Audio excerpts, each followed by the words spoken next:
Hello, ladies and gentlemen. My name's Varik.Verilion, and today we are going to be reading Charles Munger, the book on psychology of human misjudgment, and it's one of the best books out there ever written. Right, as you can see, my body, my muscles are getting stronger, but okay. The lights are back. Actually, that's what I found. Does a really bad job. Okay, so pretty much like I said, we would be studying psychology of human misjudgment, and for I mean there are a lot of ways why human can make a very bad decision, and I think human makes bad decisions all the time or something. Okay, but okay, there's only two, like talk 11 the psychology and talk 2 a lesson of on elementary worldly wisdom. Yeah, so first of all, we are on talk 9. We need to shift to talk 11, the psychology of human misjudgment, chapter 4. Okay, this is the moat, they say. And then there's talk 2. Okay, no. Talk 1, talk 2, elementary and worldly business. Well known as published in Outsuming Digest, May 15th. This talk is given in 94 professor. Okay. I was going to pay a minor trick on you today because of the subject of my talk. We are not gonna pay attention. We're just gonna skip to this is the main part, and this is like the second main part in the book. Like the rest of the book is kind of like not the highest ROI or something. So yeah, I've read this part a little bit. Talk 11. Like here we are. I was aware that a man was a social animal, greatly enough by the behavior he observed in man around him. I also knew that the man lived like a billion animals and monkeys in limited science dominance hierarchies, wherein he tends to respect authority and to like with his own hierarchy members while displaying considerable distrust and dislike for competing men not in his own hierarchy. Yeah, this is one of the this is like surely true. It's like how you follow like someone in power is actually really sincere about your future state, right? So because you think following them is like gonna like yeah. But I think like they call it incentives, I call it like whatever that reduces uncertainty, that's the incentives truly are. But yeah.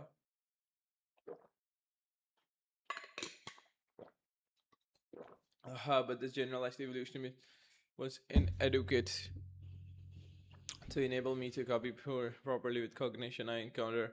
I was soon surrounded by much extreme internationality, displaying patterns of patterns surrounded me to cope as well as I wished with my life unless I could acquire a better theory structure on which to hang my observation and experiences. But then for more theory had a long history. The theory as an aid in puzzle solving and as a means of satisfying my monkey like curiosity.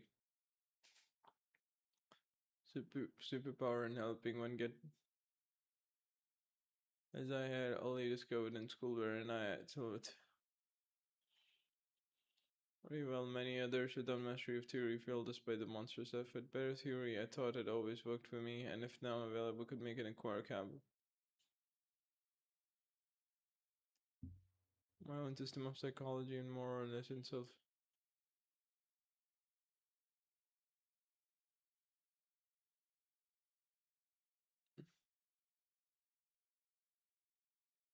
increased by two turns of mind. First I had looked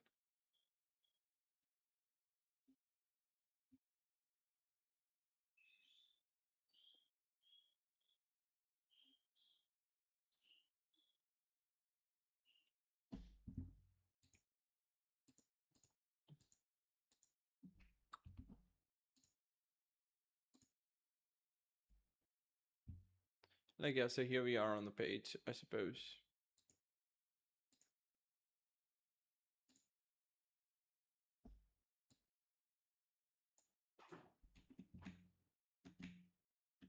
I'll zoom in for you guys so that you guys can see it efficiently or something, right? Yeah. The human brain must often operate counterproductively, just like an ant, from an avoided oversimplicity in its mental processes.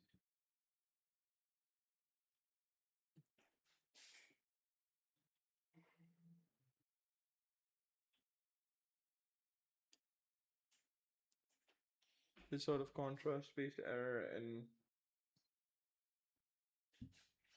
blood pressure in the touch of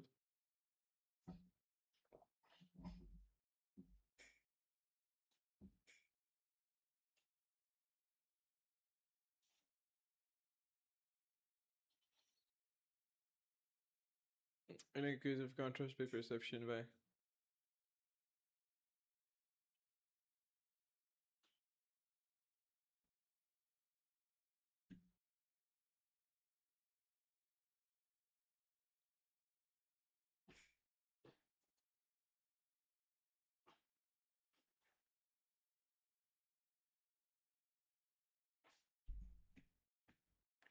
Cognition mimics perception and mean missed by mere comp.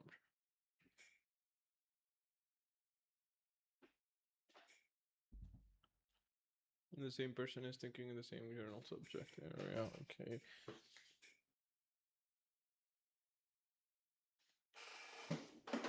Violent super tendencies. Inconsistent avoidance, curiosity, tend to kind of fantasy, density, envy, and jealousy, reciprocation tendency.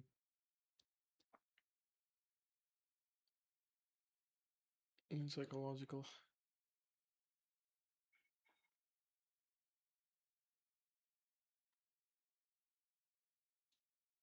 Self-regard tendency, over-optimism tendency, depraved super-reaction tendency, proof tendency, contrast, misreaction tendency, stress influence, lucid tendency, drug influence tendency, sensations.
What does this mean?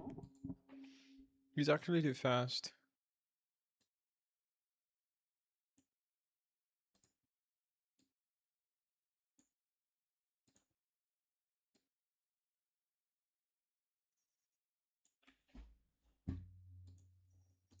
Okay, I already started reading the book. Could you tell me what does this mean?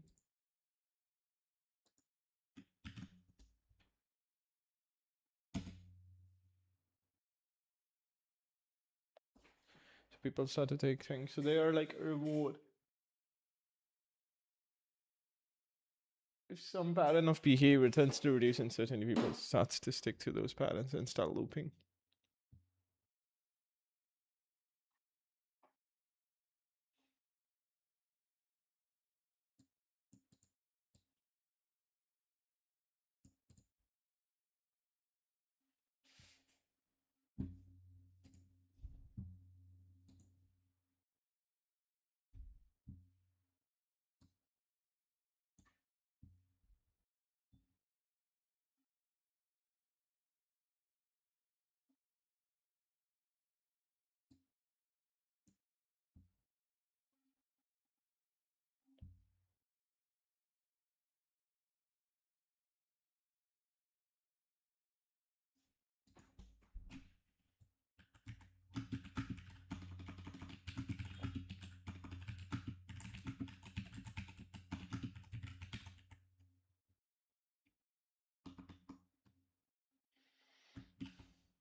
Okay, now I have another question.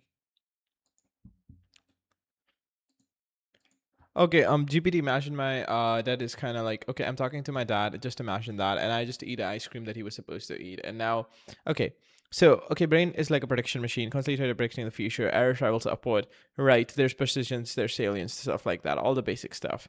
So tell me what mechanism is happening there. Like, what is error? Because error is anything like you couldn't predict on your sensory data or something. So my dad was expecting to eat the ice cream. I ate the ice cream, right? And then I said, for example, oh, that I never actually eat the ice creams of others, and I, like, or let's say I never ate the ice cream, but in the past I have, right? Let's say about a year ago I have, and let's say it's in his memory or something, and then I talk to a random guy and I say, oh, hardly ever eat the ice creams of others, right? Which is true, right? But then again, he says, oh no, you eat it all the time or something, right? So what's happening there? Like, could you use first and free energy principle and ND clocks and surfing uncertainty to tell me exactly what mechanism is happening there, how the sensory input is getting into his, like, bottom up processing, and how that bottom up like how error is traveling upward, and like what is the error in itself here, like every entire detail of the shit.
What can be the cause of that? Why? Okay.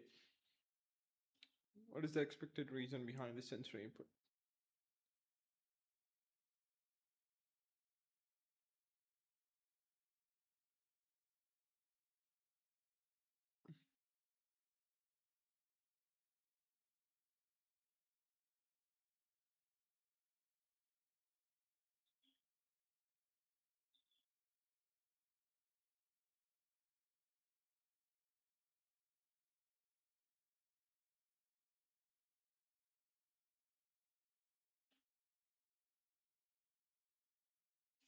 Directly using predictive process, trying to find out the internal model that backs predictions and balancing problem against the new. Sometimes the model collapse.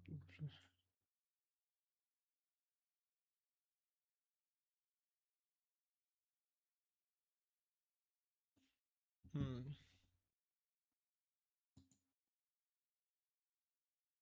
That's how it is. Error propagates further, and then it's just ready to be explained away.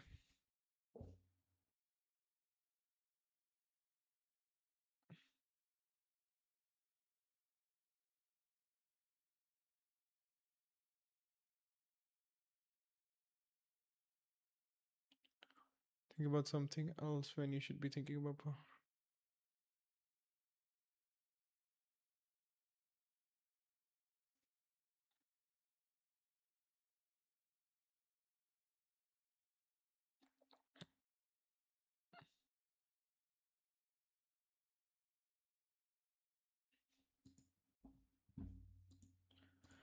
Okay, ChatGPT, but there are times when you want the certain input to come. For example, you are predicting that if you do certain sort of things, then the certain input will come. I'm predicting that if I study, okay, so no error travels upward, right? I mean, there's no error. I mean, do you purposefully like start studying and studying itself creates error, and then yeah, stuff like that, and you update the model again and again and again. But the thing is, before I started studying, I thought I need to study. Like because there are some times when you are chase things, but then I guess the reason to study is because I wanted status, and that was like I must chase status or something, and there's an error that opens up regarding status, and doing this actually makes me feel like that my status, or not just status, but my intelligence or something, whatever I care about. So there's a deep seated uncertainty too. That means someone is chasing businesses; they are not chasing it because they are goal driven. They're just chasing it because okay, there's constantly uncertainty that spike if they don't do anything with their lives or something. Like because there needs to be an error for you to actively try to reduce the error, and action means error must be present. That means there are some deep-seated errors that constantly keeps on firing in a body. That's why body even moves.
Sensory data I would get.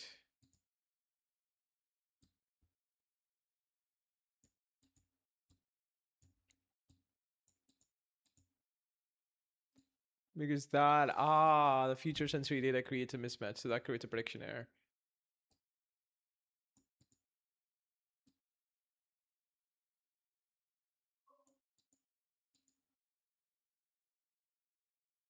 Organisms are predicting themselves. They're not predicting things, they're predicting themselves. In the future, I should occupy that space because this is who I am.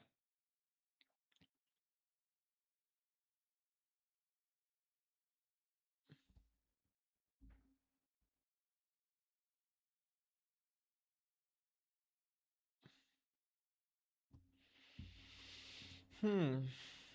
Never think about something else when you should be thinking about power of incentives. Or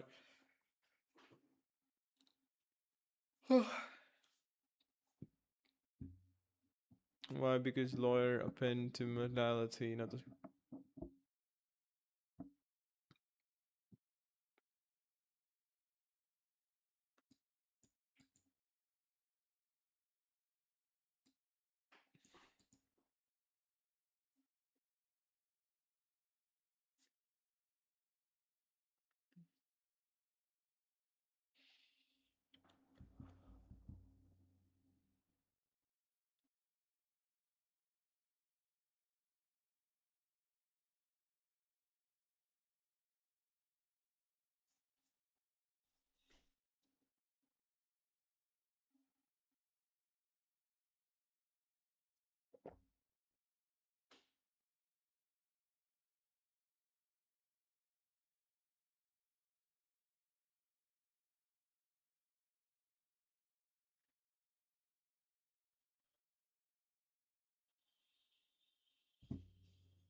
Because incentive applies to identity as well.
So for example,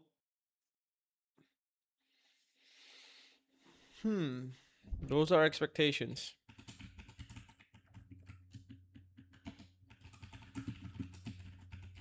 Reduced.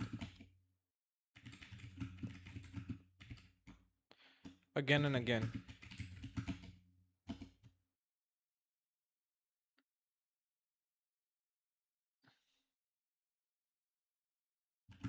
I should. State of having money.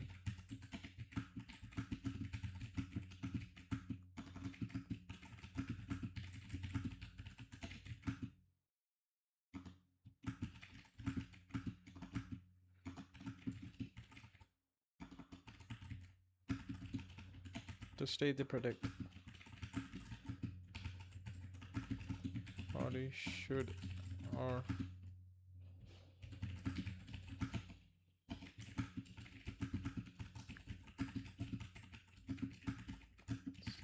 is more advantageous.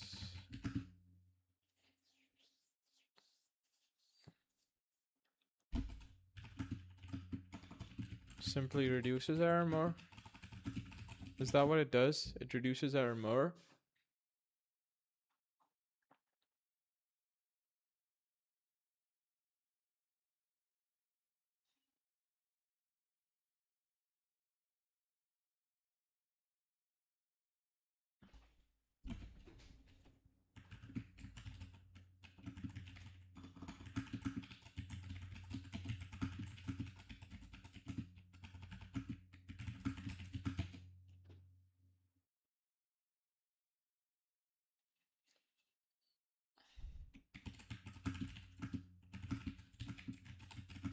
This state.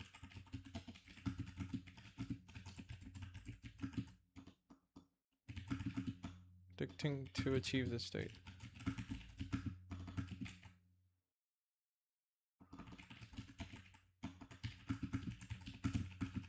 Well fed.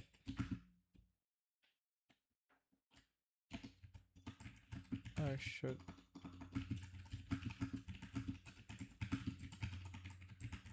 about the world.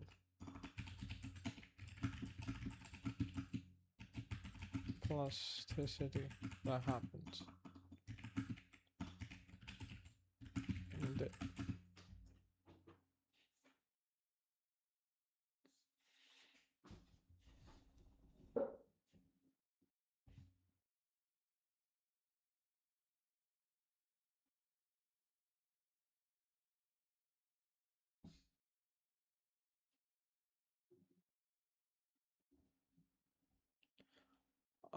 Random predistribution.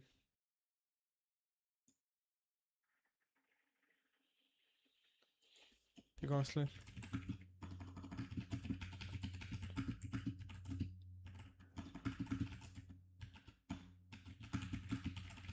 State.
That matches that baseline. Not something below it. So in simple terms, I see now. What do they mean by simple?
If everyone is rewarded for being good, but they're not rewarded being good, then becomes a job and it changes standards and baseline adapts. Now everyone's just because they're getting rewarded and they may shift, incentive shifts.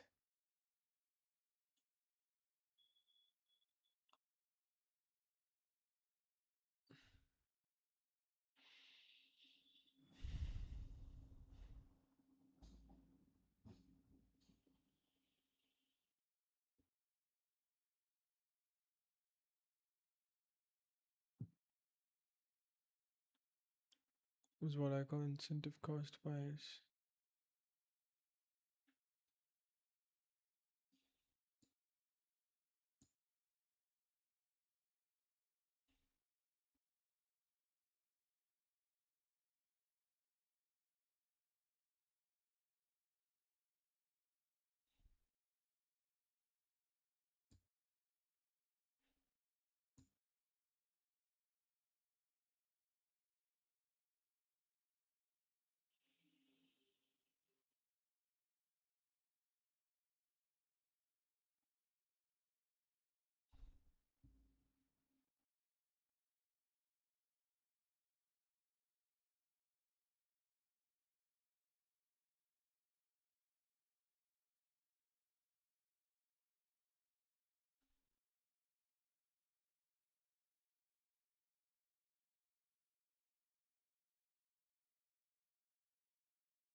The cognitive drift.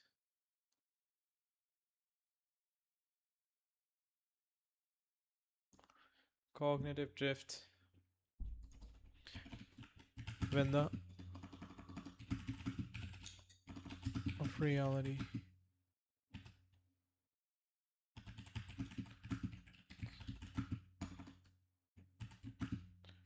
That happens most of the time.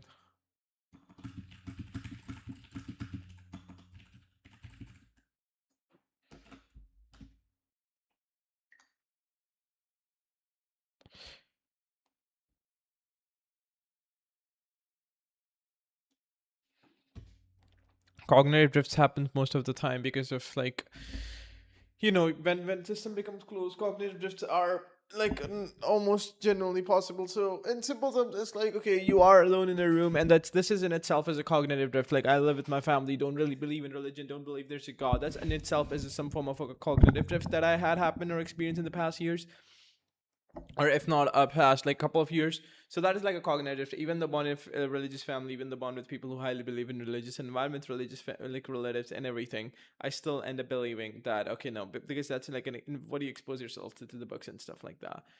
But what happens is, like, okay, books kind of like have a different form of drifting me, like, it's not like a drift, it's like you become more aligned with reality because of the people have actually other, you know but then again, you can call it drift too. I mean, like, what is drift? Everyone is drifting in life with their cognitive abilities, right? I mean, it's not, some people say math is so beautiful, some people say, okay, businesses don't earn money, but only way to actually know if your hypothesis is true or not is to get, and sometimes wrong hypothesis can get the right results, right? That's why, and sometimes a right hypothesis can get the wrong results, like temporarily, because the systems and the outputs are, everything is kind of noisy, right? So the point that is the point. That's why actually you would never know if someone's, like, how accurate someone else's model is. But then again, yeah, so what happens is, like, you create your own predictions, right? Because you start thinking. So for example, like if you leave me in isolation for a year or two, like, I'll start hallucinating too, because I'll come to a conclusion. Like, what actually stops me again and again from hallucinating is the books that I read as the chat GPT or something, because, like, Like, yeah, then I'll say everything is like, okay, is reduction of uncertainty when it comes to human. Just like how in the past I did, they like, oh, everything is just power and people constantly chase power, but that is absolutely not true. But now I'm generalizing another thing, which is like how people constantly release uncertainty or something, and again a different. But then you have books that stops you from drifting because you can, like, make totalizing claims. Same happened with Nietzsche said the will to power, everything tries to achieve power. That's just not kind of true.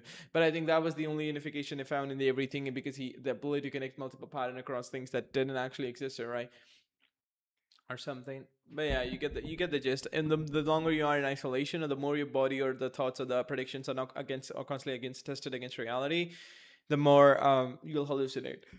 Right. Or the chances of you hallucinating. But sometimes you can come across right things that majority of the people would think genuinely that you're hallucinating. Because if you go out as a neuroscientist and tell people that they're constantly predicting reality, but then again, the people that actually tested these things had experiments. That's why neuroscience is so better than philosophy or something like that, because the thing with philosophy is like, how do you test something, a prediction you make, there's no way to test. But in neuroscience you make consistent predictions, and some predictions get wrong because you don't have feedback, because a test happens as a feedback that either validates that, either, like, but it's, you can see, like, error propagates upward, and no, they're competing hypotheses in the brain. To test those hypotheses, like, you do an experimentation, like, experimentations create error. If the error travels upward, it either spikes uncertainty, so now you actually leave the hypothesis you have, or it actually doesn't, there's no error. The sensory data that you receive and the prediction you have of the sensory data matches the reality. So now you think, okay, the prediction was true, the hypothesis becomes stronger. So this is what happens, and then the hypothesis becomes stronger, generates even better hypotheses, and those better hypotheses becomes even more stronger, and over time you have an entire framework which explains. But sometimes if you made a wrong hypothesis, it can be quickly tested and checked out and removed from the environment or something. You see what I'm saying, right? I mean, so that's why experiments work so efficiently well. And that's why, and now what you do is, like, you read the book who have experimented and improved their predictive model or something, right? Yeah. I've never seen one that I thought was.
Rationalize terrible behavior.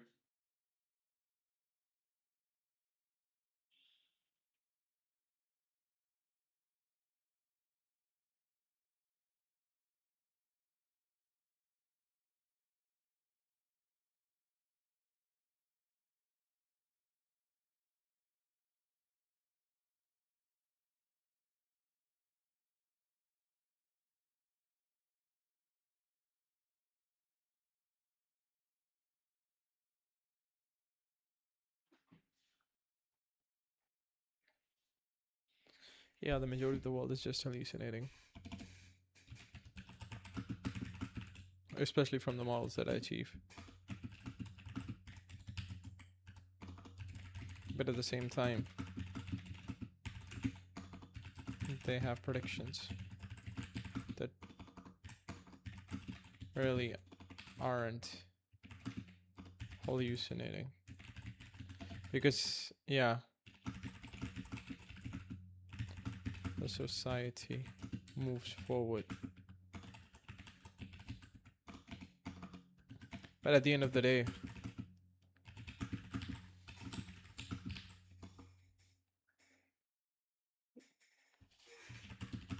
most of the people are hallucinating about a lot of stuff.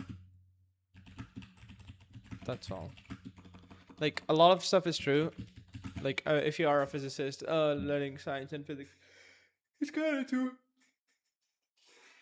Believing in religion, hallucinating. Okay, now if you're religious, then just think of someone else who's following a different religious. Like, yeah, now we are on the same page. So, like, okay, so they are hallucinating too, religious people. And yeah, like I said, just think of another religion, not yours. I don't want to offend anyone, but religious people are hallucinating.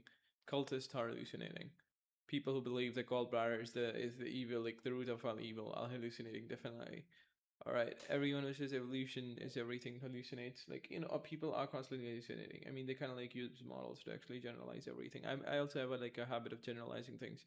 I think generalized model tends to work efficiently more than non-generalized models, again and again in different industries and markets, and it creates massive adaptability. But at the same time, but they rationalize terrible behaviors, terrible.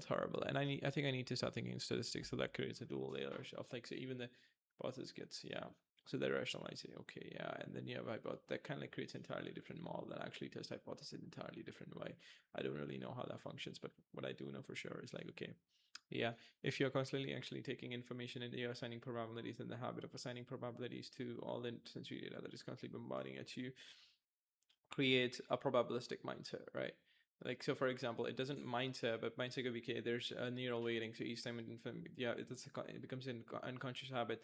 So that kind of like you constantly assign probability. So even the leading hypothesis that you have, you actually kind of determine, okay, how much probability would I assign to this leading hypothesis? That means leading hypothesis doesn't become what you generally think. That it reduces its what they can say, like strength or power. But so that means pivoting the strategy becomes way easier, right? You never commit to any hypothesis because every hypothesis is probabilistic. Like, even the brain racing and setting has a high probability that this model is right. Let's say 80% of the chances, because it's just in feedback. But then again, there has to be a lot of hallucination that the writers and people have done. 80 to 85 to even 90% of the chance that a lot of part of it's true. A lot. I'm not saying entirety of it's true, but I can bet there are some part that could be wrong, most probably. But that's how we kind of move forward. We don't start with the one theory that is perfect. Oh yeah, it's besides Newton, but then again, there's a high chance that Friston is really up to something great. After the defense department had much truly awful experience with misbehaving contractors, motivated under constraints, paying on cost plus percentage of cost bias. Okay, I should come back after sharing. I'll be back in a minute.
कैसे कहूँ मैं तुमसा कोई ना है, मैं तेरे आस-पास रहूं दिल भी ना है, जज्बात मेरे सभी तू ही जाने, जितना भी देखूं दिल भर ना पाए, कैसा समा है हम तुम यहाँ है, जाहिर करूं क्या है जो मेरे इरादे तेरे हवाले में, किसी बहाने जाहिर करूं क्या है जो मेरे इरादे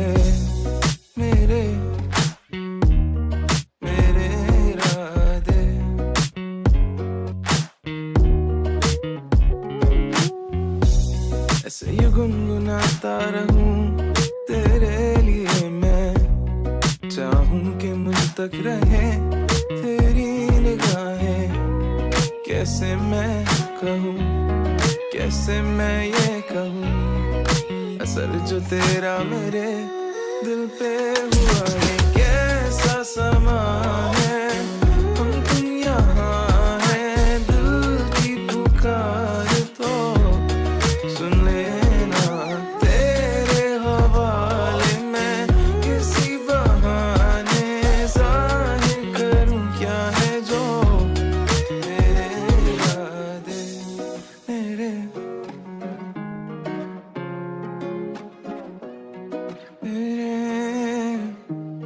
मेरे इरादे।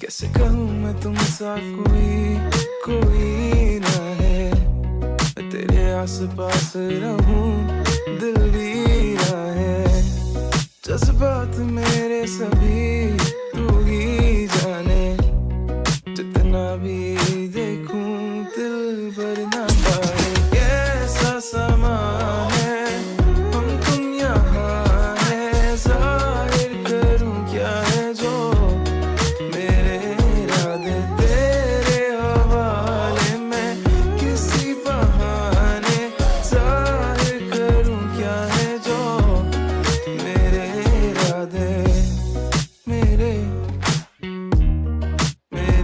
इरादे।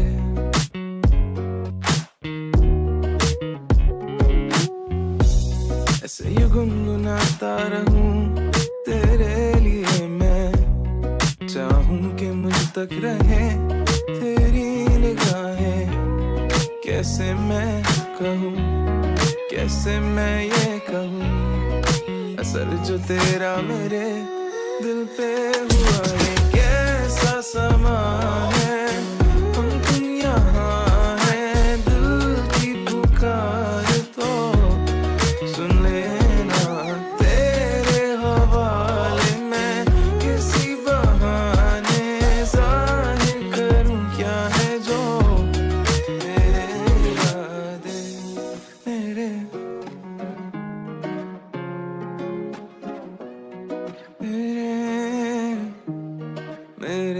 इरादे।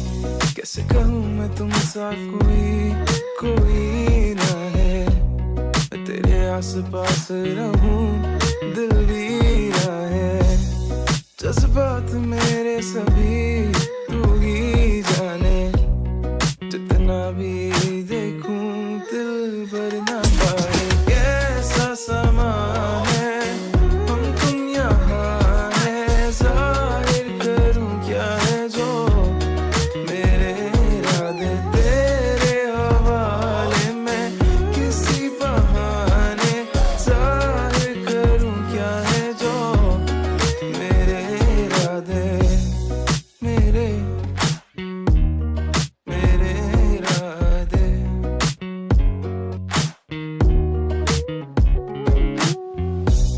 ऐसे ही गुनगुनाता रहूं तेरे लिए मैं, चाहूं कि मुझ तक रहे तेरी निगाहें, कैसे मैं कहूँ, कैसे मैं ये कहूँ, असर जो तेरा मेरे दिल पे हुआ है, कैसा समा है, हम तुम यहाँ हैं, दिल की पुकार तो सुन लेना, तेरे हवाले मैं किसी बहाने जाहिर करूं क्या है जो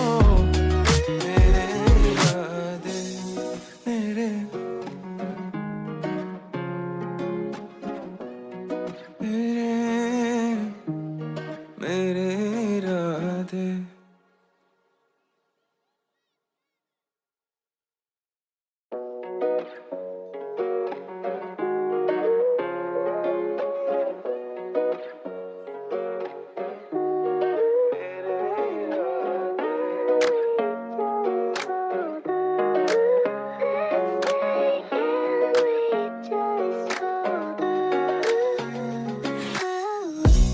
कैसे कहूँ मैं तुमसा कोई ना है मैं तेरे आस पास रहूं दिल भी ना है जज्बात मेरे सभी तू ही जाने जितना भी देखूं दिल भर ना पाए कैसा समा है हम तुम यहाँ है जाहिर करूं क्या है जो मेरे इरादे तेरे हवाले में किसी बहाने जाहिर करूं क्या है जो मेरे इरादे मेरे इरादे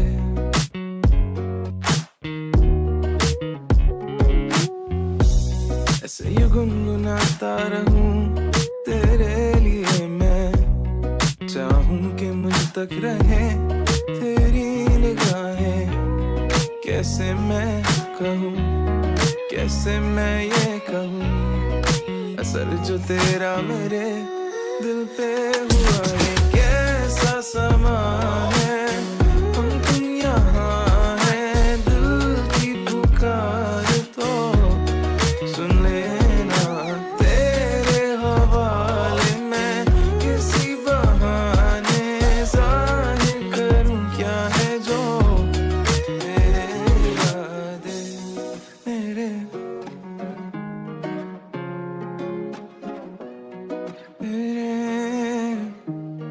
मेरे इरादे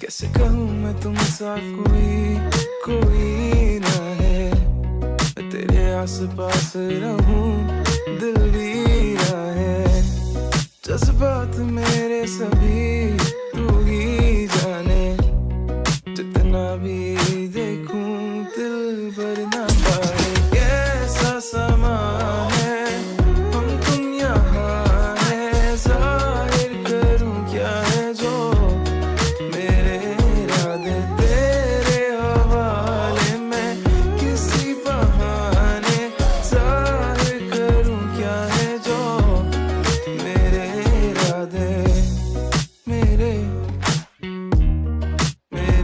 इरादे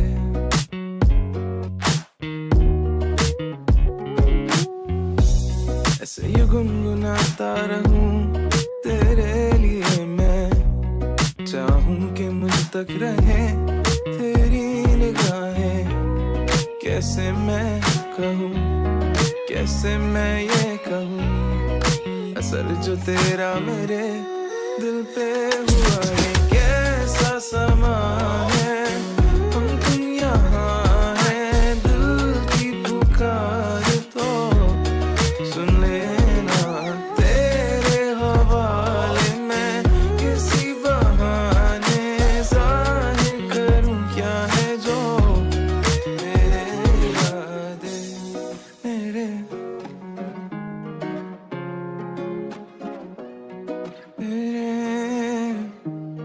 मेरे इरादे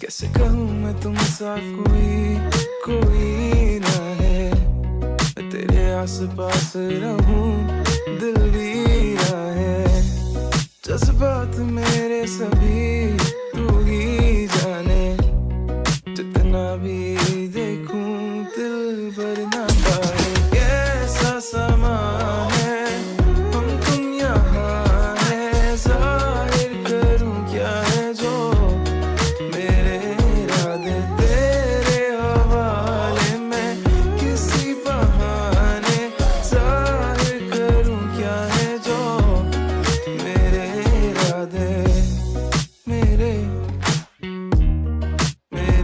इरादे।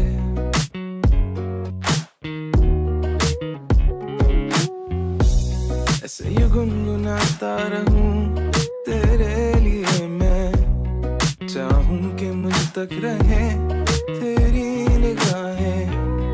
कैसे मैं कहूं, कैसे मैं ये कहूं, असर जो तेरा मेरे दिल पे हुआ है। कैसा समा है हम तुम यहाँ है, दिल की पुकार तो सुन लेना तेरे हवाले में, किसी बहाने जाहिर करूं क्या है जो मेरे इरादे, मेरे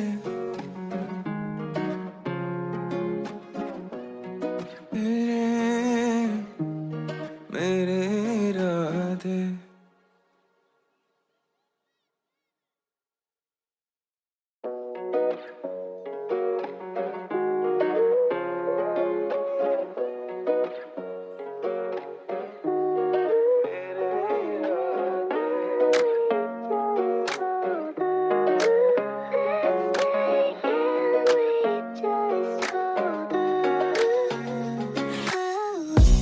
कैसे कहूँ मैं तुमसा कोई ना है, मैं तेरे आस-पास रहूं, दिल भी है जज्बात मेरे सभी तू ही जाने, जितना भी देखूं दिल भर ना पाए। कैसा समा है हम तुम यहाँ है, जाहिर करूं क्या है जो मेरे इरादे तेरे हवाले में, किसी बहाने जाहिर करूं क्या है जो मेरे इरादे, मेरे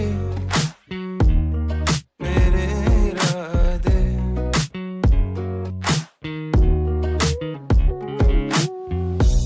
ऐसे ही गुनगुनाता रहूं तेरे लिए मैं, चाहूं कि मुझ तक रहे तेरी निगाहें।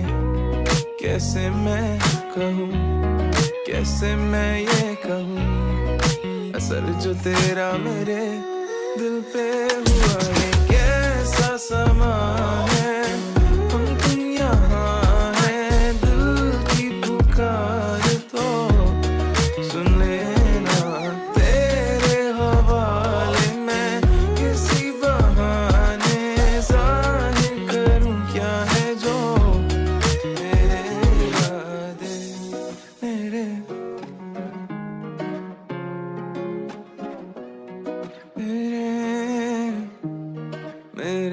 इरादे।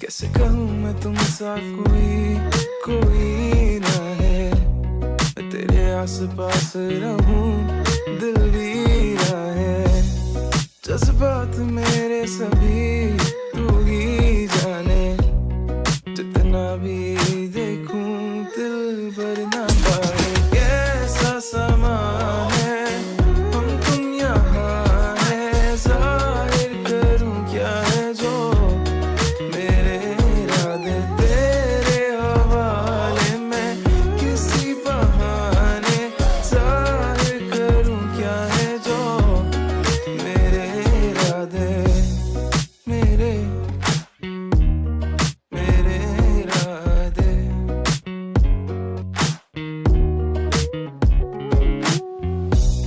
ऐसे ही गुनगुनाता रहूं तेरे लिए मैं चाहूं कि मुझ तक रहे तेरी निगाहें कैसे मैं कहूं कैसे मैं ये कहूं असर जो तेरा मेरे दिल पे हुआ है कैसा समा है हम तुम यहाँ हैं दिल की पुकार तो सुन लेना तेरे हवाले मैं किसी बहाने जाहिर करूं क्या है जो मेरे इरादे मेरे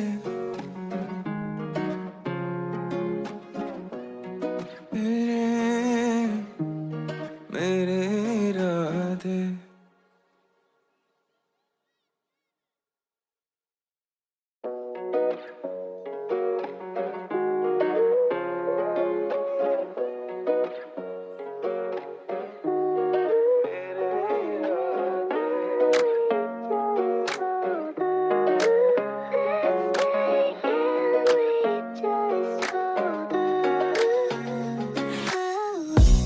कैसे कहूँ मैं तुमसा कोई ना है मैं तेरे आस पास रहूं दिल भी ना है जज्बात मेरे सभी तू ही जाने जितना भी देखूं दिल भर ना पाए कैसा समा है हम तुम यहाँ हैं जाहिर करूं क्या है जो मेरे इरादे तेरे हवाले मैं किसी बहाने जाहिर करूं क्या है जो मेरे इरादे मेरे इरादे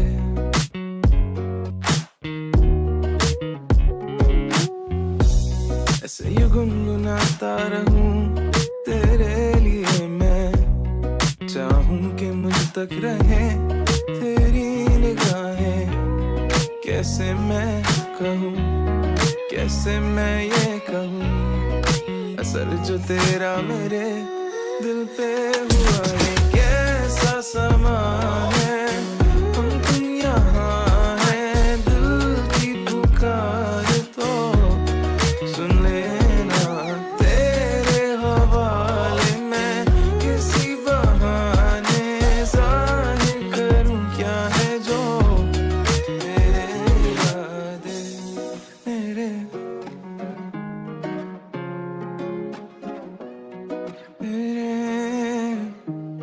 मेरे इरादे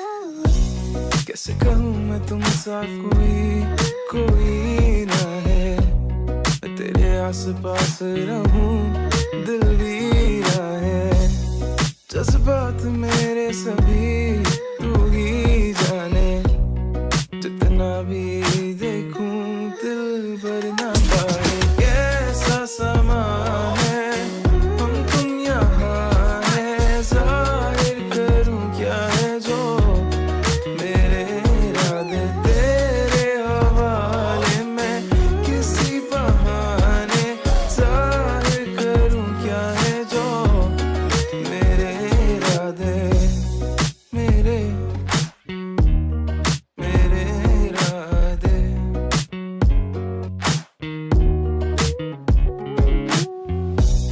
ऐसे ही गुनगुनाता रहूं तेरे लिए मैं चाहूं कि मुझ तक रहे तेरी निगाहें कैसे मैं कहूं कैसे मैं ये कहूं असर जो तेरा मेरे दिल पे हुआ है कैसा समा है हम तुम यहाँ हैं दिल की पुकार तो सुन लेना तेरे हवाले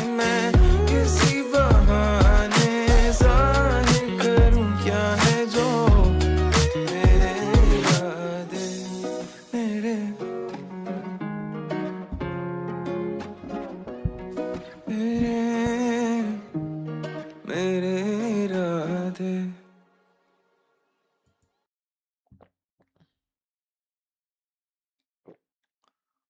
Huh. Okay, let's get back to work. That's just so ridiculous. YouTube is just full of trash. Okay, let's get back to work thinking. Okay. Yeah. Mm-hmm.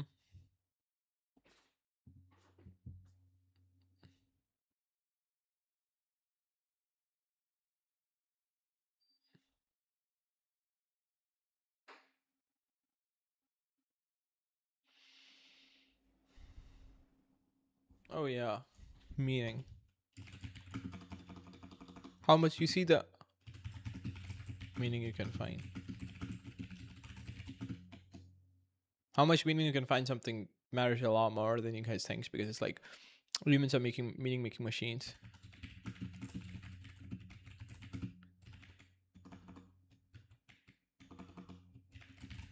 And they would justify anything that would reduce no free energy, and that's what causes them to hallucinate. That's the incentive.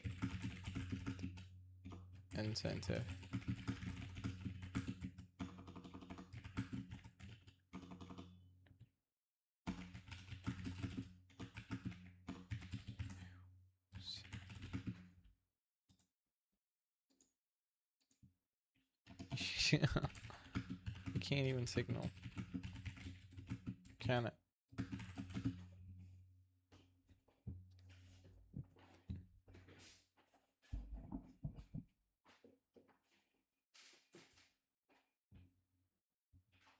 So many prediction colliding, man. So many prediction colliding.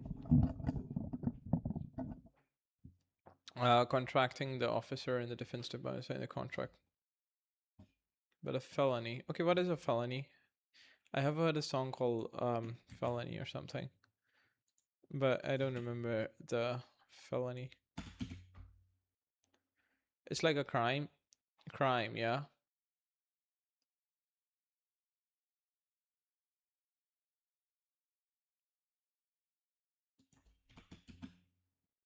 Felony. Me and my felonies. So baby, you just felony. Felony. Felony, felony, felony, baby, felony. Yeah, felony. Yeah, this is perfect word for what they say, yeah. Arapt.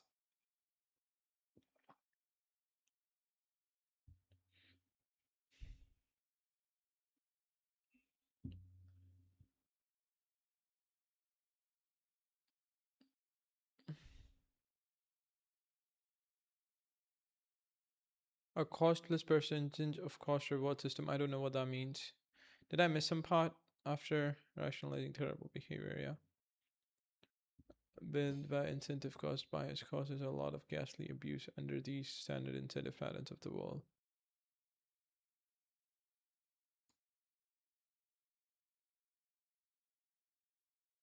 And many of the people who are behaving terribly, you would marry into your family compared to.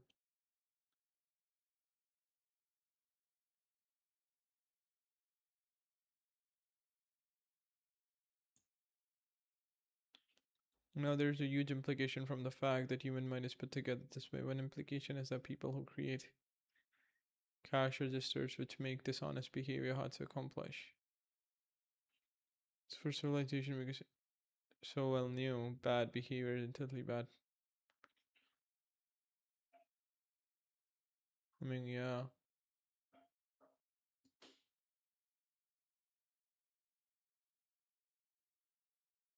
And so the cash register is a great moral instrument when it was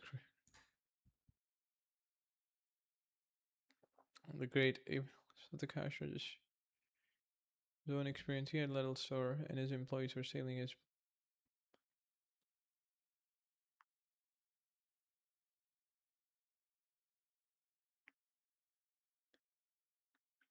a couple of cash registers. Cash what is cash registers?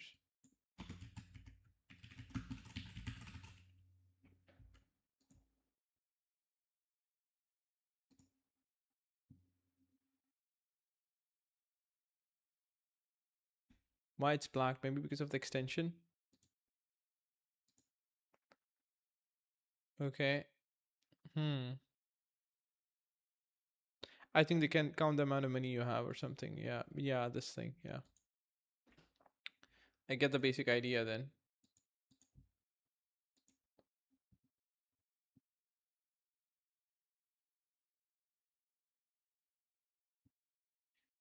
The reality succeeds for mission as an investor do gooder.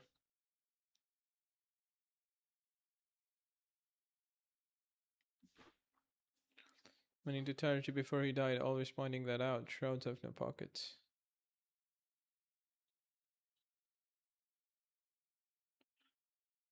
Let's use that in the end. He probably discovered that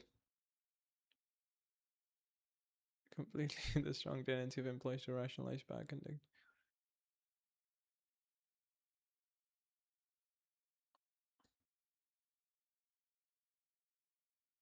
Require in order to back conduct in order to get rewards.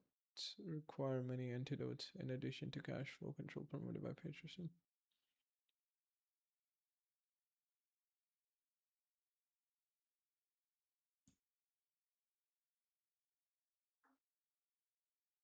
Perhaps the most important of these antidotes is their use.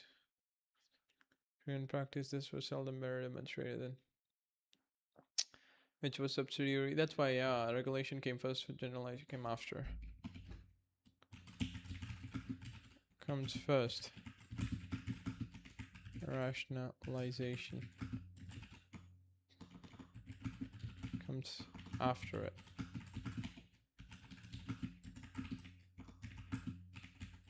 If it reduces uncertainty, if it spikes. You are have no choice but to pivot. That's it. Most important of these antidotes is that the use of sound accounting into practice. We just observed that make loans having no connection of the officer of Winston House, perhaps influenced by the envy of General Electric, wanted to expand this profit from the loans down so they're under the Vita accounting practice provinces for future credit losses on the loans dependent largely on the past credit. There are two special cases of loans that initially comes.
$1 million is like 9 CR.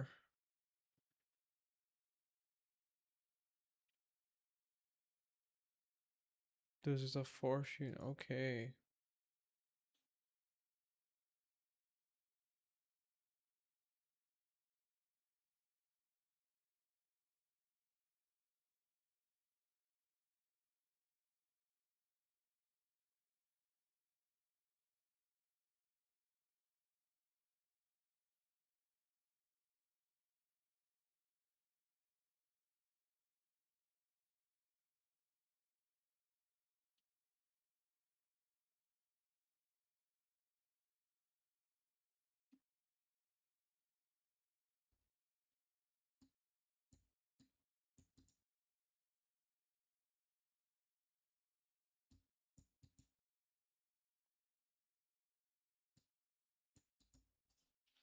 You get promoted based on how much profit did your division make this year.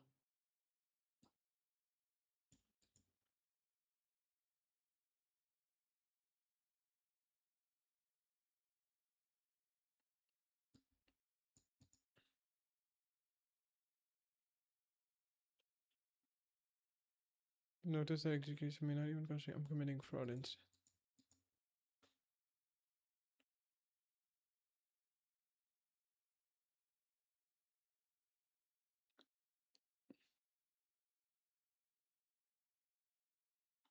Executive and accounting or design it.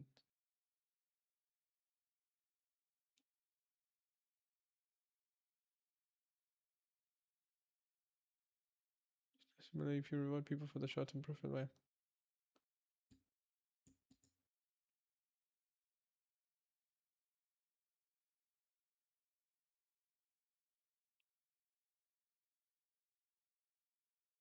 So I sing.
Dollars of losses. Who was at fault?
Yeah, the idea is pretty much simple.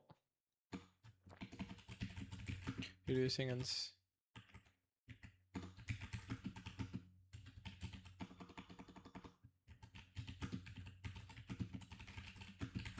for the other.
They have, oh my gosh, yeah.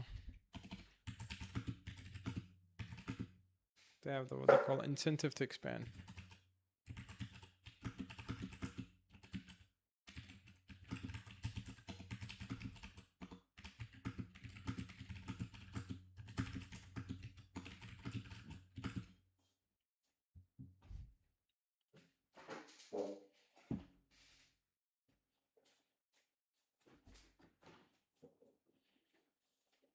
Keep moral than one under less pressure from the. On the other hand, apparently commission Salesforce maybe it will be more per dollar spent therefore a common in creating compensation arrangement in cell functions. Where the inevitable ubiquitous of incentive caused bias as rationalized consequences, for instance. First, living only in commission will be much harder to keep moral.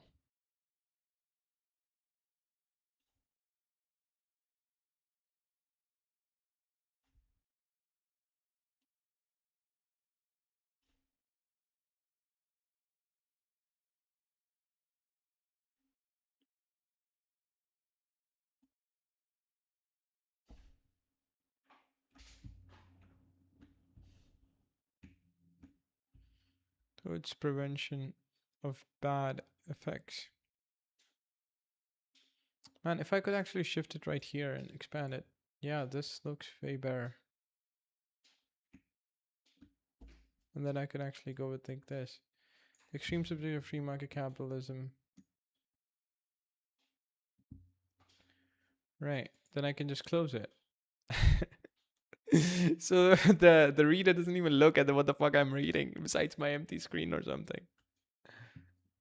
Yeah, I can't do that for the viewers, right, guys? You can do this though, right? We can just do this and we can just have this and something like that. Like, yeah, doing that kind of allows us to read a lot better, I suppose. Yeah, and then we can kind of like zoom in at the center, but that would just zoom. You believe incentive caused bias.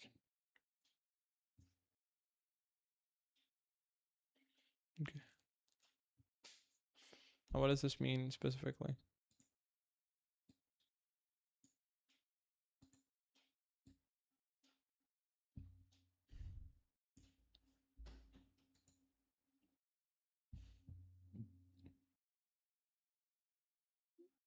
Oh, I've already got this.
by salary employees of the state, and you'll normally get a substantial reduction in overall efficiency. A cheese employee who replaces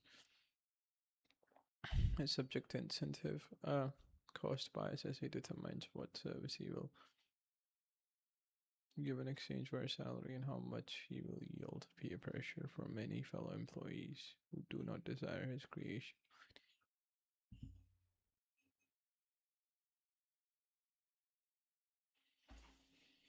What service? Okay, Munger has a style of like mentioning everything he knows. So you'd have to kind of like unplug that. He doesn't explain things. He's just speak. I guess it's a speech, right?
Hmm.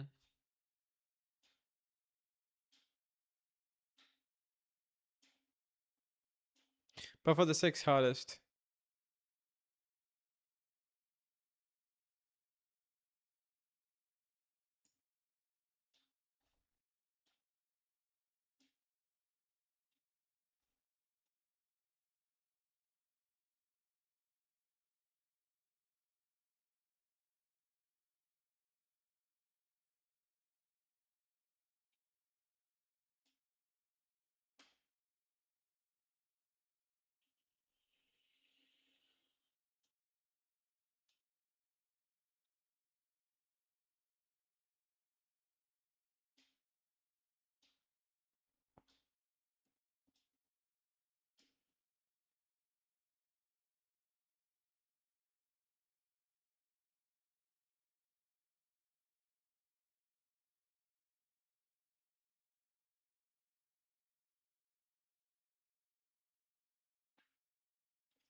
Ah, that's why. This is exactly what I do. Like in the morning, you do E. Reward yourself by doing.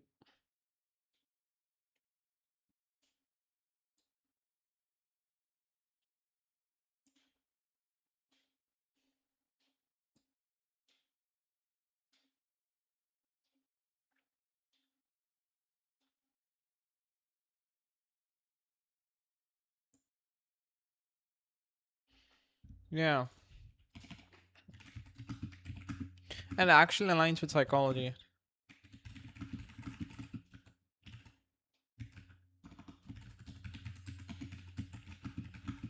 You are at the peak performance.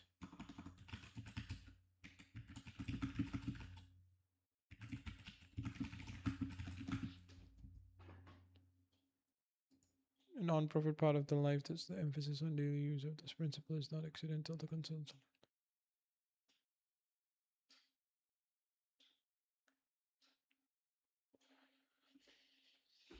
I can get started into investing right now, like and then I'll have to learn that too. Oh man, I'm such a great guy. Honestly, I learn a lot, so many things. Yeah, one day I'll make a lot of money. Yeah, there's incentives. There's just so many incentives. Just incentives. There's just so many uncertainty with not having money. Can't afford to lose it. The more, the better.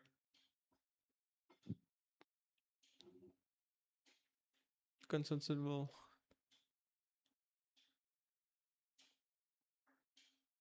also strongly view behavior and cognition, although not so. For instance, illegal price fixing was fairly common in America when maybe I should buy a new laptop which is worth like a 2 or 3 lakhs or something, right? Yeah. It would run for 5 to 6 years or maybe my entire lifetime, like 10 years or something without much problem. 10 years is an exaggeration, but at least 5 or 6 years without much effort. Like my dad bought a peak phone at that time, and even right now, according to world standards, it's kind of good. And it's been already for 3 to 4 years. And I think it's gonna yeah, and I think it's gonna last 2 or 3 more years before it kind of runs out or something. So yeah, daily use of particles not exceed the console so well known enough.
This is programmed through the economy of its genetic program.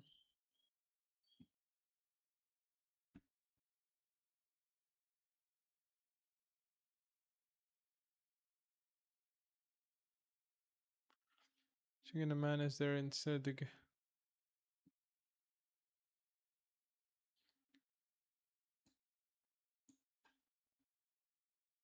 when human is born to like a low end of the normal.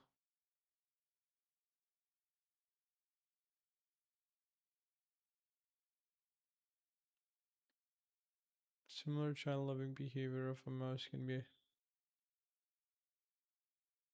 suggests there is some sort of triggering gene in mother mouse as well. I guess only gosling. I don't know about that animal, but I should search it.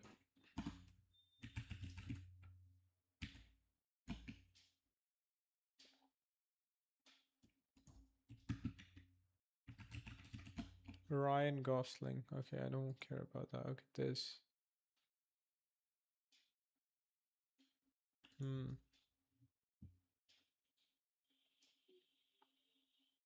More like apes triggered into mating and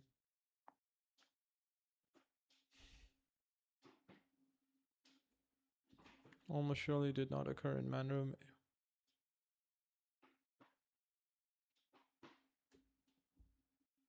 in fashion and what will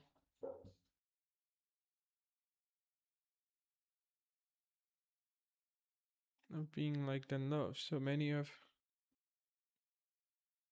unbabers to explicit devotion manual and very practical consequences of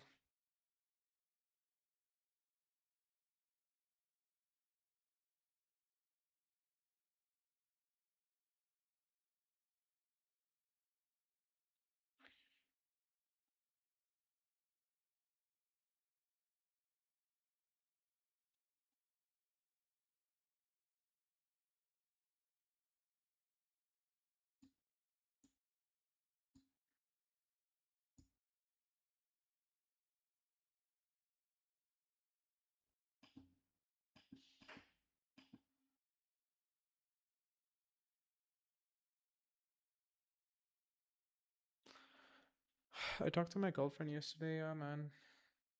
Why am I thinking about that out of nowhere now?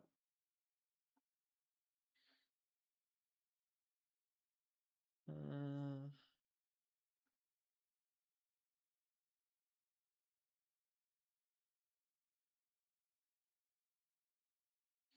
I don't know actually, yeah.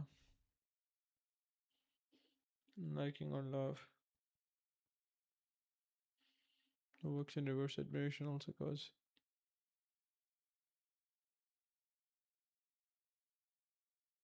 Often actually.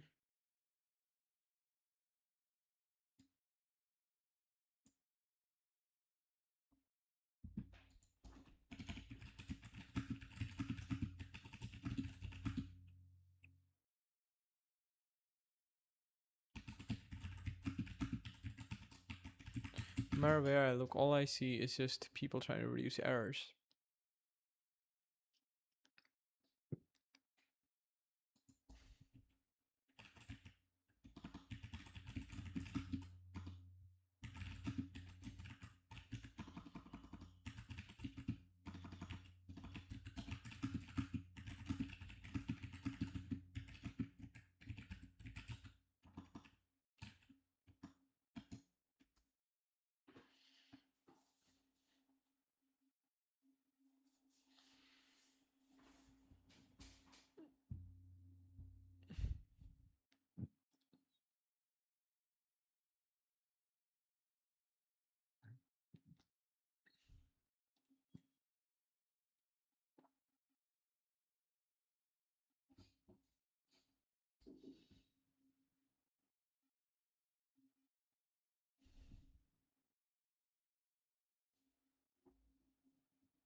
I don't get this one actually.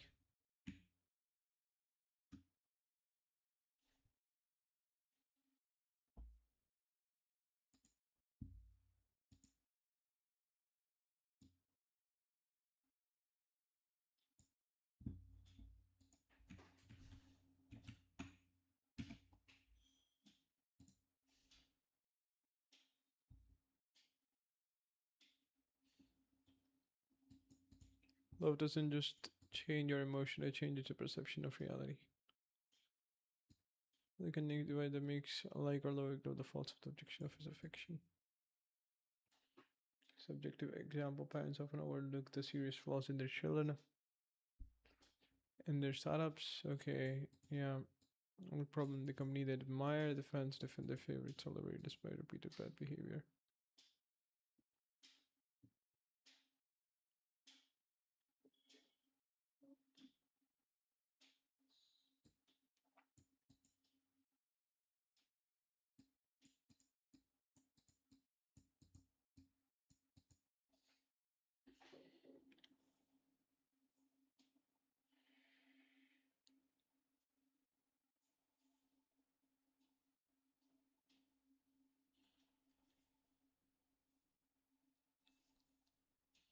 Ignore negative evidence, merely realize reality preserve itself.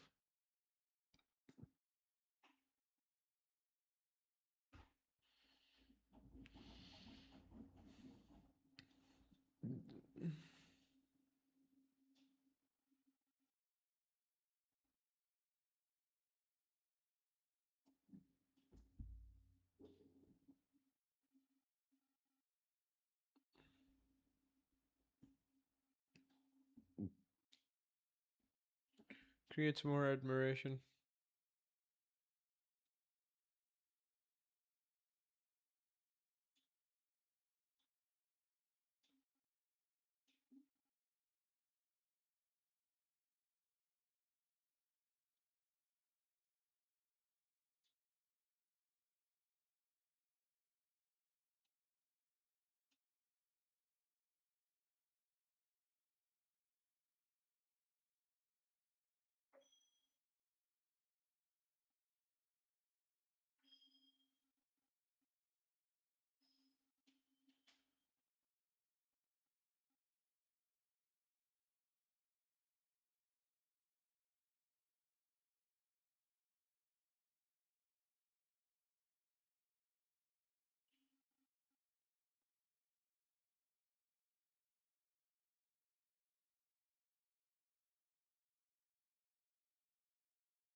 But my girlfriend surely was a lot meaner than she realized. Yeah, she surely was really, really mean. For fuck's sakes. I guess to some degree she knew too. I guess there's intensive too.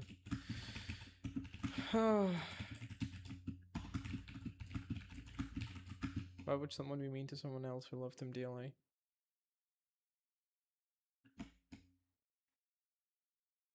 I guess they wouldn't be.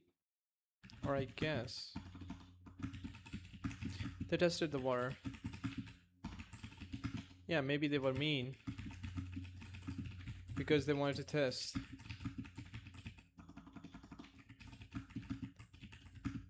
Or push. How much can someone tackle before breaking? And that's what I did yesterday. Like, yeah, if I would have tried to convince her to get back, I could have convinced her to get back in a relationship. I guess I bet she would have agreed. Not a big deal. But then again, she herself said she didn't want it. Yeah. And when someone explicitly said that or put that on the table, and even then you convince them, yeah, you lose power. You lose power. And then they do that again to make you lose more power. So the incentive is getting more power over someone else. That's more, but power it's mean like getting more influence. But the strategy could backfire too. But I think, yeah, in a lot of relationships, this strategy doesn't backfire. People just keep on forcing themselves onto someone else. Because I do remember I have other female friends in the past, and they do force. So the more they force themselves over to someone else, when someone like explicitly says, like, they may not force it by saying, "Oh, I want to leave you, get lost, fuck off." They may not say that. They may just simply say that it's better to not be in a relationship. That is an explicit statement that they make. And if you just say, "Oh, why do you think that we can be in a relationship? It's great," or something, you lose power. Because what you're saying, that, okay, I get it that you don't really want to be in a relationship, but I genuinely want to be in a relationship. That's what you're indicating. So you're indicating, and then they do that again and again and again, again and again and again and again and again and again. Yeah, they just keep on doing it, fucking again and again, right? And at some point, they even stop feeling guilty about it because they've done it so many times, so they've normalized it, right? So they stop caring it about that much while someone else is getting hurt on the other side, and because they escalate, I guess, to some degree. And there's incentives too, like Minger says.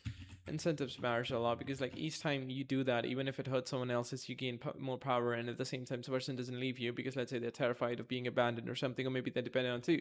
But a lot of time people leave. This is a dynamic only when people do not have options, they don't leave. I left, but a lot of time people would not leave because, let's say, they don't have much friends, or they don't have a girlfriend, or they may be lonely, maybe they have a fight with family, or maybe they feel really isolated. So in those conditions, people don't leave. So you can be mean, and then you can realize, even if you're mean, this person doesn't mean. So you can be even more mean. Each time you're mean doesn't necessarily mean being mean. Mean just necessarily mean that I need you less than you need me, pretty much demonstrating that again and again. And the more you do that, the more obvious it becomes. The other party kind of like crumbles, so they just start saying, and at some point it becomes evident to even themselves that they want you more than you want them, and so they constantly lose power again and again, again and again. Right, so it's like, yeah, so there's, and the person keeps on doing that because each time they act mean, or that they felt like they had more power, even if they consciously don't know that that's the feeling. But the feeling of being able to say someone to anything, and that the person doesn't retaliating, it's like telling your father fuck off, or you stupid bitch, and then your father saying nothing but saying, "Oh, please don't say me that," or something like that, rather than saying fuck off, but motherfucker, I fucking give you money and get lost here. Right, I mean, my father can respond that way. That's like, yeah, that just destroys the incentives, destroys my certainty for the future. Right, but my father's probably gonna act that way, right? He's not gonna act like, "Oh, I'm sorry, my son, for being that way." He's definitely never gonna say that. But if he did say that, then I'm gonna be more mean to him again and again. So then he'll give me more money, treat me better, and like, yeah. So I would start exploiting himself more and more and more. And there are some mean things I've said to my father in the past, not mean as like abusing or something, but simple mean things, like, that. But and there was always a retaliation to some degree, right? And that retaliation tells me that the systems are like, I cannot escalate it. But if there is no retaliation and expect like acceptance, because let's say there's no one accepting my father, or in the normal case when you have no friends, no one except that means, let's say, if my father is someone isolated and live alone, like, not my father, mother, anyone, your friend, anyone could be the same person living alone in a room by themselves and have no one else, like, the chances of them accepting or tolerating that kind of behavior increase again and again and again. It's like a reinforcing loop. So even at the end of the day, they know the person they're having is not really great for them, they're still gonna, or is like, justify and say that this is one of the most important people. It's like, how perception starts to shift, and people starts to justify their actions or something, I suppose. Yeah, this that definitely happened in isolation a lot. A little bit self-destruction things.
Personalities becomes hard to audit.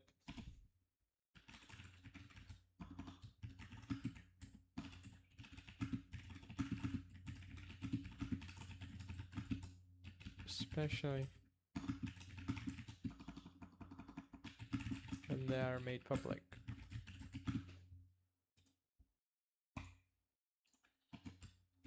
But you actually starts to believe what you're saying. Like that. And then if they realize, yeah, when you know what I did realize with these people is that, so when they asserted that, and when they said things that were mean, when they definitely knew that whatever they were saying is like insanely mean. I've done that too. I've told pretty bad things too, but then again, I always said a lot of sorries for that. I mean, if I accidentally end up saying something like that, but then again, she doesn't. But then again, then they start to create what they call like a drama, right? Okay, that it's not like, and then they start to, like, for example, let's say I have my fat dad and I said that you're really bad and I don't like you, and then and then if he remains silent, if you do not give them information, so they don't know if the strategy is working or not, and then they'll act like, because the incentive doesn't come, so they still need to reduce uncertainty about the future state, so it relates to the relationship or something. So then they'll say, okay, then but dad, like, I've been suffering and all that, and now this admiring that I'm not being mean because I want to, it's because of the things that's happening around me that's making me this way. So now what they're pretty much doing is they're pretty much justifying the meanness so that you don't take it negatively, because they realize that you're not taking it positively at all. So at least that's reducing uncertainty regarding the negative stuff, and they start performing by themselves. This is why I realized something. It's just better to not tell people a lot of stuff, right? That should have been like, yeah, because that just gives them more information and the ability to actually hurt you, or gain power of you. That's why information asymmetry matters a lot more sometimes, right? And I do know, like, when you are in relationship or love, you lose information asymmetry, even if you're the type of person who never loses asymmetry.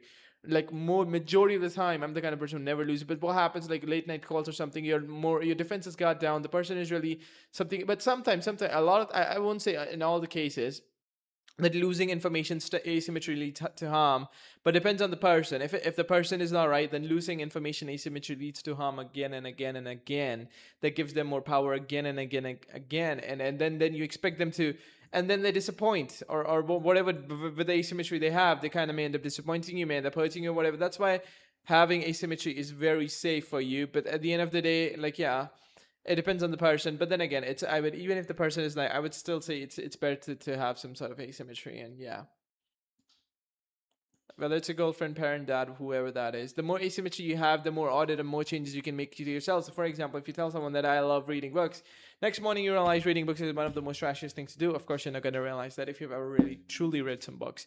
But let's say you do, and one hypothesis you do, and then what happens? You never told them that you read books, and now you leave books, so now you don't have to justify yourself, right? By, okay, then they'll ask you, why do you left the book? If they knew about you, if they had the information, asymmetry, they would know, like, that you left reading books. Then they'll ask you why, and then you have to give a reason. That's because this happened, and then they can justify, they can know how your mental reasoning is working, they can know what you're thinking, right? Even though, and now there's transparency, like, if you tell them what you genuinely think, but rather than, you can just deceive themselves by saying, okay, that's because, like, books aren't really one of the, but I think you can, like, deception here is hard when they know, like, at the start, if they do not have any information, you can say I read books even if you don't read books, because, like, yeah, that's a, because they don't have any information of you, yeah. But when they start to have some truthful information about you, then information asymmetry starts to appear. So now they can know a lot more about you than you know about yourself or something. Because yeah, they have, because, like, you do not keep track of, like, what you do, right? Yeah, but they do keep a track of you, of your moral or something. And whenever, and the more truthful you are, the more asymmetry they would get, so they would even know if something hurts you or not. But yeah, and if they choose to actually hurt you when they know that they are hurting you, that's when you know you have to chicken out, from the game, right? For example, if my dad hurting me while knowing that whatever that he's doing kind of hurts me, at least to some degree, and then he says, "Oh, son, I'm really, sorry, because it's because of, like, it's because of, like, the drugs I do, or it's because of the alcohol I drink, I cannot, or it's because of how sad all this, or it's just the way I am. I'm really sorry. Could you accept me for that?" Fuck off. Like, fuck off. I'm not accepting you for that. Like, get lost. I mean, like, because what do I get at the end of the day? I get nothing, right? And then you'll say, okay, it's all right. I accept. I accept that you are this way, but at the end of the day, if you like, at least don't hurt, right? At least try your best. But then again, and then you use that hurting to kind of like gain more power over someone else, right? And then you have justifications for it in your head that's going on, right? Really just the really crazy justifications that you give in your head, and you justify, and this is why people justify or rationalize whatever they're doing again and again, and like, yeah, they just do it, and it's like, okay, like for example, in the that example that I just gave, it's like, when they hurt you, right? The thing is, like, you get used to that hurt too, and that's one of the most destructive things you can get into, because like I think this is idea comes from where was it, Thinking in Systems by Danella, right? Which they call like the degradation of the mean, or so it's like, so for example, your expectations are this, but disappoint your expectations, so expectation fall, then it falls further, so now your baseline expectations fall, and then they do it something bad, and your baseline expectations falls further, and your expectations keeps on falling further and further and further, so now they escape by doing harm, and they get the ability to do more harm. This is a negative feedback loop, or no, it's a positive feedback loop, but the positive feedback loops end up hurting you in a negative way. All right. So you lose power, and they gain more power to do more irrational things to you, and then you lose more power, and then they gain more ability to do irrational things to you. So this is degradation of the mean example here that's happening in relationships. I think this happens all the time when you go into toxic relationships, right? But yeah,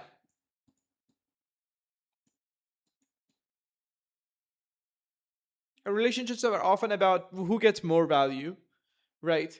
And the thing is, you can be in a relationship where you don't really get much value, right? Where you can even sacrifice value for someone else and accept someone else for who the way they are, like really. But this other party does the same. And if they do the same, then why does it not appears to be that way? Mm-hmm. Well, who knows? Well, sometimes I think it's really great that she doesn't know about that I live stream or something. Yeah, man, that would have been so, like, yeah. And it's really great I do not upload my code on GitHub or something. Yeah, don't want someone to keep track of what I'm doing again and again. But now it's over, so even if they know it now, it doesn't really matter. But yeah. And then you start to justify for them.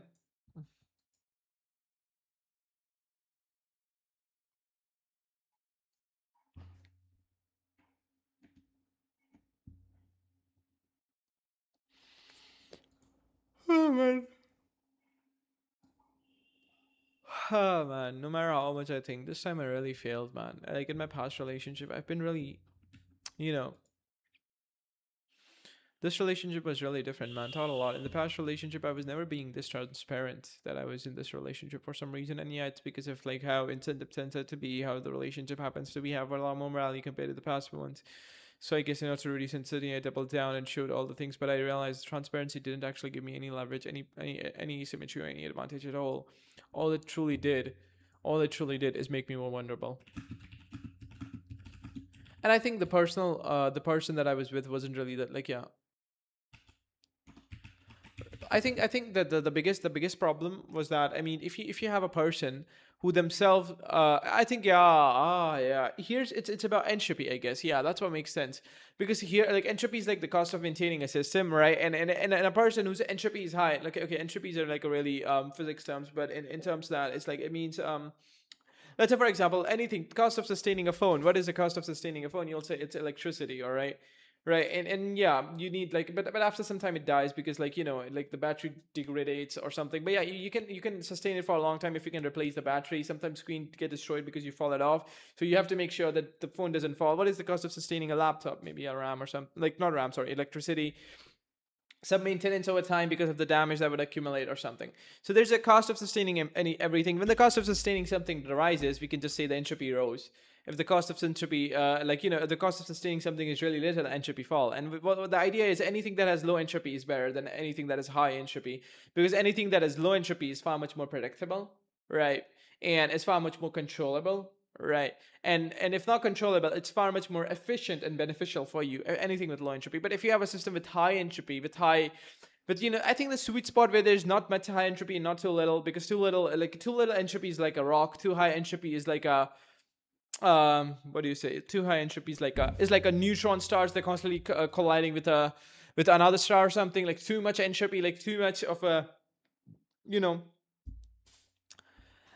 So anything like, for example, you buy a USB hub that I have on my table or a mouse. The cost of sustaining them is just you have to connect them to a laptop, or that's it. Like literally, that's it. Like you not require about sorry. Sorry for that. You do not require battery or anything, but then you have wireless mouse, and the problem with that is that you need cell. So the cost of sustaining them increases. The amount of money you have to pay for them and for the high quality also increases. So it's like, yeah. But then again, wire looks ugly. So if you want aesthetic sense, you can do that. Like, yeah, that's just personal preference. But yeah, so if like monitors, like you bought the monitors one time, they sustain themselves for decades by themselves. You don't really have to do anything with them. You don't have to plug them out. Or like, yeah, the cost of sustaining them is relatively low after you've bought them. But there's something whose cost of sustaining are generally high. If you have a car, then the cost of sustaining it's high. It constantly receives damage. You constantly have to clean it or stuff like that. But then again, it's not too high that it's problematic or something. Cost of sustaining kids and their lifestyle is extremely high. Parents have to constantly pay from their money. You have to educate them. You have to give them a personal room. You have to teach them how life functions. You have to make sure that their predictive model of reality doesn't start to hallucinate. You have to give them lessons. A lot of stuff. A lot of stuff. You have to constantly reward them for bad things they do. Sorry, you reward them for the good things they do and punish them for the bad things they do again and again and again. Over the years, they may cause damages. They may make mistakes, and those mistakes can be sometimes heavy and cause a real damage, irreversible real damage. Right. So cost of sustaining kids. Oh my gosh, that's insanely high. Right. And then there's cost of sustaining relationships. So what happens if the partner you're within has a high entropy in their life? That means their lives, like, then the chances of them, like, the more unstable, you can even call it instability. High entropy always doesn't lead to instability. So, it can just often means more adaptability. But here in this case, yeah, more adaptability in itself and more changes in itself is kind of good. But if the person of the organism you're with has high entropy, then they offload that high entropy into your life again and again. Or in simple terms, an organisms with high entropy, like the like high entropy means low agency, or in simple terms, it can even mean high agency sometimes. But it's like, okay, I'm thinking while I'm speaking too. But it's more like, okay, so you have a high entropy. That means your ability to sustain yourself is low. That means that's why you have high entropy. So, for example, anyone with not a predictable routine, everyone with not a predictable sleep schedule, anyone with not a predictable lifestyle, with a predictable goal, is a high entropy organism.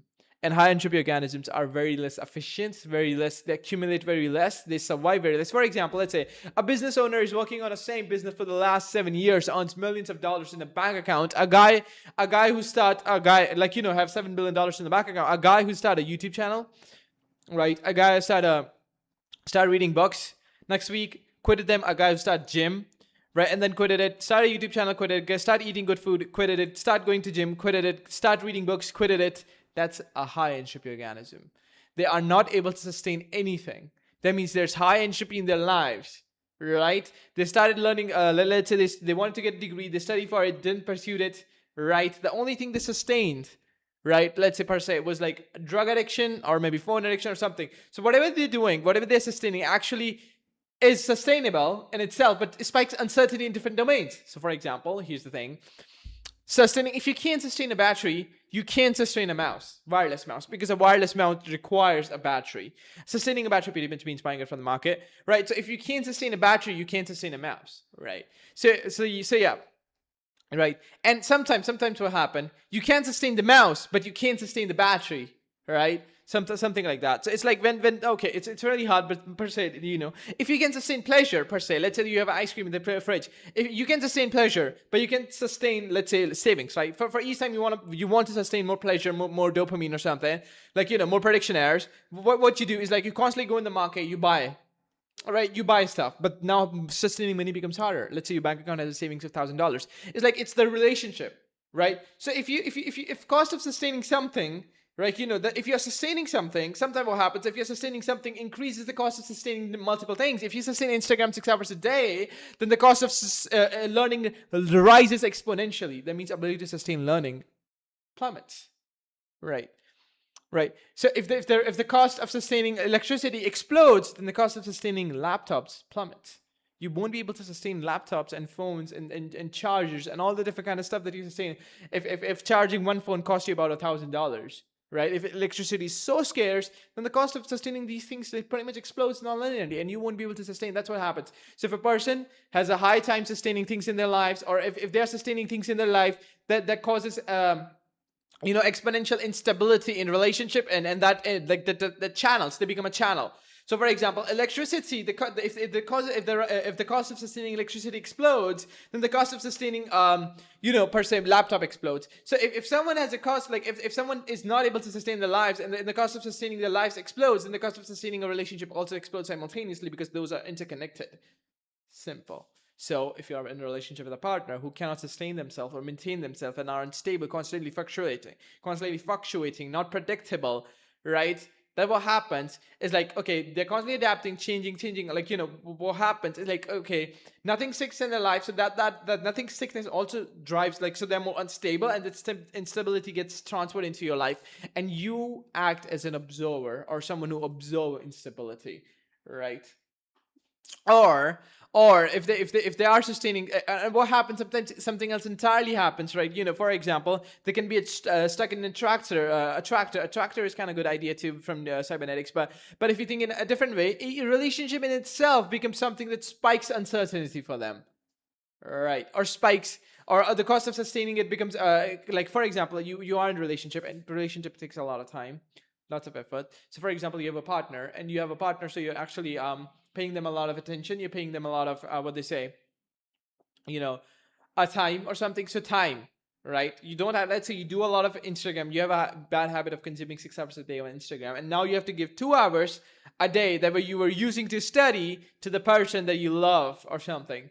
Now what happens? That 8 hours a day, so now you're not able to study, now you're not able to get good grades, now your parents are shouting at you. Because of that, you have even less time to give to your partner, and then, like, get even less time to give to the, like, to the studies. And what happens, like, yeah, that plummets your grades even further, and, like, now parent shouts more, and now you have 6 hours of Instagram, but escalates to 8 hours of Instagram, because parents are shouting, and you're using Instagram to cope with all of that cortisol that spikes, and now you uses your girlfriend or boyfriend even more or further to actually. But yeah, maybe what happens now, you're actually coping so hard, you don't even need your boyfriend and girlfriend, so now you're satisfied with the coping itself, or something like that. But you get the gist what I'm trying to say. Like, sometimes relationship themselves spikes uncertainty if the organism doesn't really have much time capacity or discipline or stuff like that. So for them, like, the cost of sustaining a relationship is higher than cost of sustaining, like, for you. So there's another asymmetry there. So for them is, like, harder. So that's why the chances of them leaving too, it's not moral, it's mechanistical, right? So the chances of them leaving escalates, not because they're a bad person or something, it's because there's not much incentives. They are being constantly punished for sustaining a relationship that always leave them in a disadvantageous position, even if the relationship in itself is very, very rewarding and is really, really good, right? And then they talk about leaving the relationship, right? Because the cost of sustaining the relationship exploding, hence, like, there's not much incentive there for them to sustain it. So they constantly talk about leaving, but you try to stop them from leaving and pull them back. And they constantly talk about leaving, and then you pull them back. And what happens each time you pull them back, you lose power, they get more influence, and now they can load off more entropy of themselves onto you, kind of really getting abstract. And so it's like they constantly becomes an asymmetry where the one who actually holds gains more and more and more and more power, but the one who stays gets less and less and less and less power, right? So, and from power, we don't literally mean with the word power. It's metaphorical way of saying having more control, more decision making ability, more stuff like that. So this asymmetry compounds over the years, where one person keeps on getting more, but then again it reduces too, because the other person tries to always pull back, and people do not like these kind of asymmetries, so they pull back, and this may change, but this dynamic of one person having a higher or low always sticks in multiple kind of relationship, whether it's friendship. But thing is, these, like, the difference is often not much, so no one actually finds a problem. But when different becomes or starts to become really, really huge, then there's a huge problem that you're actually facing. Uh-huh. And then what happens once either it snaps, right? So now like, it just snaps, or it just pulls back. So it's better if it pulls back, but if it doesn't self-correct itself, it just snaps. I'm mixing so many layers.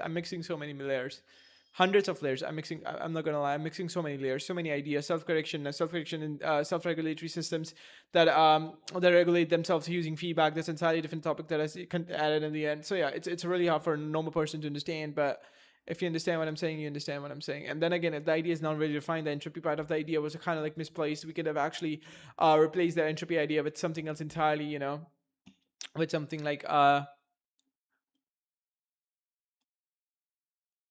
yeah, the reward per the reward, the ROI. We could have get that too, like reward per time spent or something. But yeah.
Where's my Yeah, that's kind of true. Brain of a man. Like, yeah, but it's like diet of uncertainty is like how quickly we try to reduce uncertainty. Like, we just can't sit with it. Like, yeah, we must minimize variational free energy as quick and as soon as possible or something. Yeah, man. My body's coming together, man. Like, muscles are getting. Each time I go into stream, like, this is the only time in bathroom. My washroom doesn't have what they say. Like literally, my washroom doesn't have a mirror, so like the only time I see is like yeah, is in the stream. So I just can't help but admire. Like the muscles are getting more thicker, I think, compared to the past. I mean, I have to look the past streams. I think like the thickness has definitely increased or something. But yeah, which is actually a great thing, I guess. Yeah, but let's come back to topic. We're reaching some decisions. Yeah.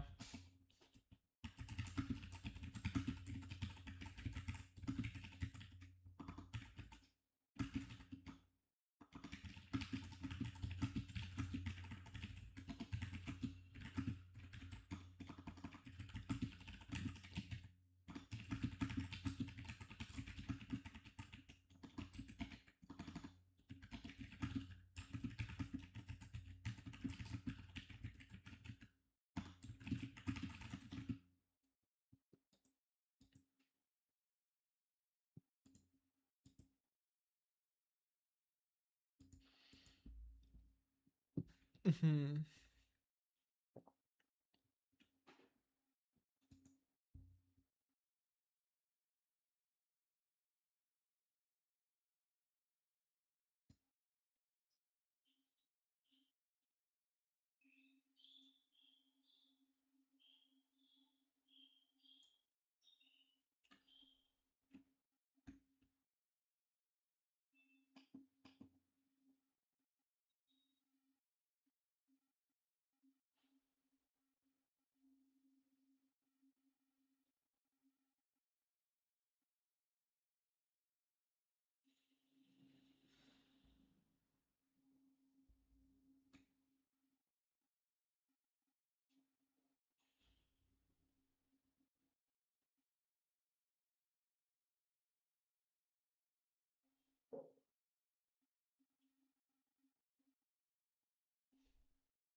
Yeah, man. Relationship, the tendency to chase women. I think this is one of the one of the worst habits that I ever had. Tendency to chase women. Yeah, man. That's why I blocked a woman that messaged me. Like that was pretty much insanely rude. If they messaged me again, they would have found out within seconds. But I mean, it was a random stranger, but they had a really good like face, right? And I blocked them. I don't know. They were from Psychology Silver on Discord, and I blocked them. I mean, like the problem was they had a good face, and good face is attractive. So I blocked them because attractiveness dilutes reason. Like and at the same time, they really seemed fun to talk to because of the profile was kind of interactive and stuff like that. And they wanted to talk about psychology and something like that, and I blocked them. Don't want to talk about it. Sorry, I have books to read, which are pretty much far much efficient to do than to talk to a female that want to talk about psychology. They're working on why creative. They were working on a project in the self introduction. They said, I had an introduction on psychology server. I think they responded to that, so they were probably scrolling up or something. But what they sent me is like, okay, I'm working like it's like I said that DM me back then. It was like the introduction was really old though, man. That's why I get it why she DM'd me, because they like yeah, but it was like about 6 or 7 months ago when I was going through loneliness a lot or something. And so back then, like I really literally said there that like yeah, message me if you want to talk, and she exactly did that. I don't know how she got that up. I mean, I don't even know how much she have scrolled up or something. Because in psychology server every day someone new coming, but yeah, in a day there's 2 or 3 people members joining every day, 2 or 3 or at least 1 or 2. So yeah, they must have scrolled a lot up, man. That's more than I don't know. In the last 5 months, if not 6 months, 5 months takes about like 3 5s of 50, 150. There's more than 300 new, 3 to 400 new what they say post. So yeah, but I guess she liked my bio, which says like yeah, yeah, a mind is a puzzle that keeps contradicting itself, which is kind of true. But I'm not sure right now though. From like yeah, from uncertain principles, kind of reducing that contradictions. But the idea like yeah, they messaged me like they're working on creativity, like how creativity influences get influences by the pressure from traditional parents, which is kind of true. Like but I don't think in terms of creativity, I don't think Sabrina is creative or anything, but it's more like yeah, well, people cannot think a lot because their parents are constantly telling them to just get into school, just get into IIT, just do this, just do that. So they don't actually can come up with ideas or like start new industries like creative industry, right? Like a normal guy starting an AI business from that's they would consider that creative. But I mean like yeah, I wasn't really interested in the project and I felt like they aren't really the level of mine. I mean I've judged them pretty quickly. I didn't really have much information to know what they are and what their intelligence. Honestly, it's just a pride. But the thing is like yeah, they didn't feel attractive. They didn't mention cybernetics. They didn't mention evolutionary theory. They didn't mention stuff like that. So yeah, if they would have stuff like that, I would have actually got interested into it. But then if they yeah, that would have been I should have still blocked them even if they would have mentioned that, right? Yeah, but I guess finding that one is like yeah, that is something I would like yeah, if they would have mentioned business I would have even gotten more interested because I'm currently learning a lot about businesses. And if they would have been, but they were like so-called psychology and still it's school-based psychology, so it's not like yeah, who's like ringing the doorbell? Wait a sec, guys. Oh, it's a laborer. Not a laborer, I mean, what do you call them, fruit seller? Like yeah, but they are more or less like a labor there. Yeah, they comes to your house and pick the bell and sends you directly at your home, so you don't have to move or something. A real life that is wisely lived. Okay. And another bad habit is like eating fast food. Like this is a really bad habit. Not eating, but my family eats a lot of fast food because my dad is fat and like yeah. Oh yeah, I just literally roasted my dad, but I don't mean to do that. But I mean, yeah, he's kind of fat, and like fat people tend to eat a lot more, so they tend to buy a lot more. So they tend to buy a lot more fast food, which ends up coming at home, and their children tend to eat a lot more, which causes their children to be more fat, just like them. And then they think that it's genetics. Stupid bitch! It's not. It's environmental design. Yeah, so I don't really have genetics like you say. Like I'm not really fat. Like literally, I'm not really fat because I went on my mom's and mom's family. They were also not fat, which is a good thing. Don't really want to have those kind of genes that makes you fat, man. But yeah, I think the problem with my mom family is like if I take my this like we have like they have a problem with belly fat. I mean the majority of the fat is in the belly, so it's kind of like hardly ever goes up to the like the up there or something. Whatever. And I shouldn't have shown my nipples. Fuck. It wasn't intentional. Fuck. That's so lame. Should I cut it from the final like live stream or something? Yeah, let's just do that. Yeah, I'll cut it. Did I literally come? Oh man, I'm embarrassed. Fuck. Yeah. Okay. I mean, like no one watching it. So yeah, there's nothing to be embarrassed about. But still, the real life that is wisely lived has many good habits maintained and many bad habits avoided or cured. That's why we are fixing porn habit that I had, and a couple of other trash habits. A life that is wisely lived has in it many good habits maintained and many bad habits avoided or cured.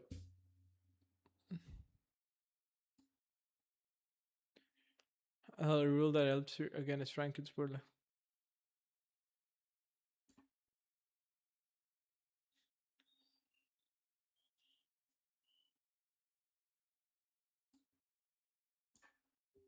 Coding in part is like inconsistency avoidance tendency makes it much easier to prevent a habit.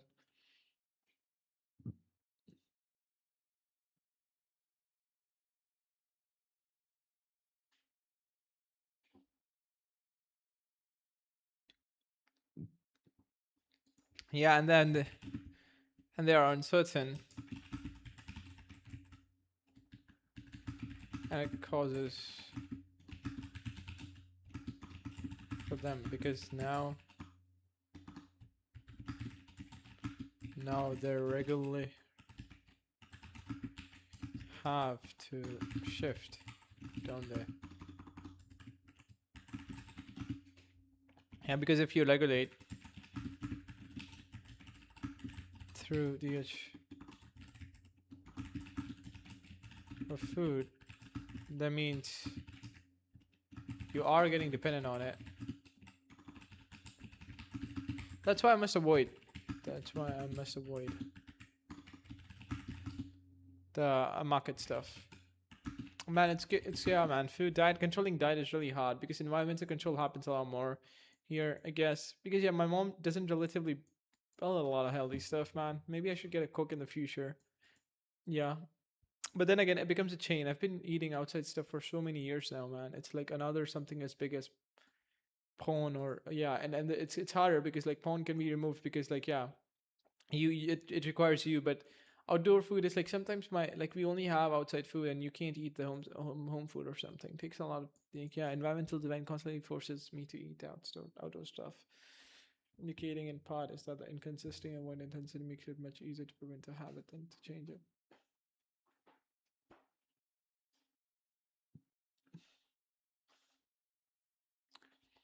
Anti-chain tendency of the brain once previous conclusion humans loyalty is reputation.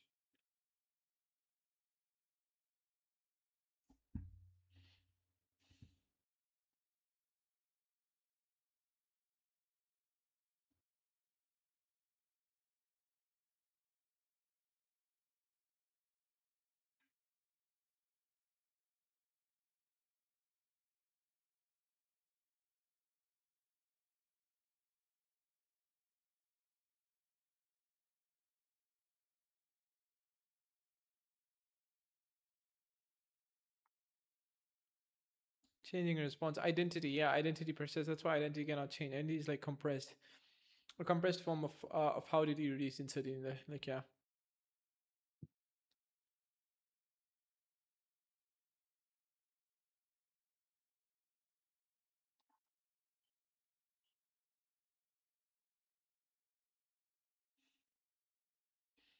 What was once again doubt avoiding tendencies? I forgot.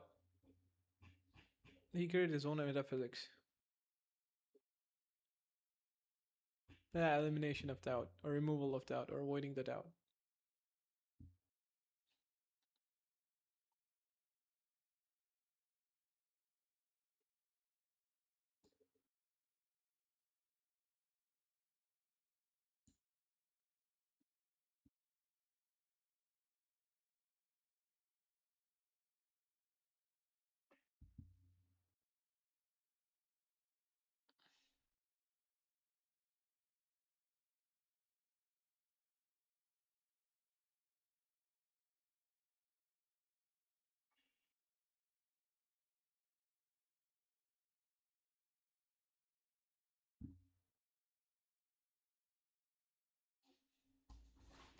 It's good to consider skillful counter arguments before making decisions. Yeah.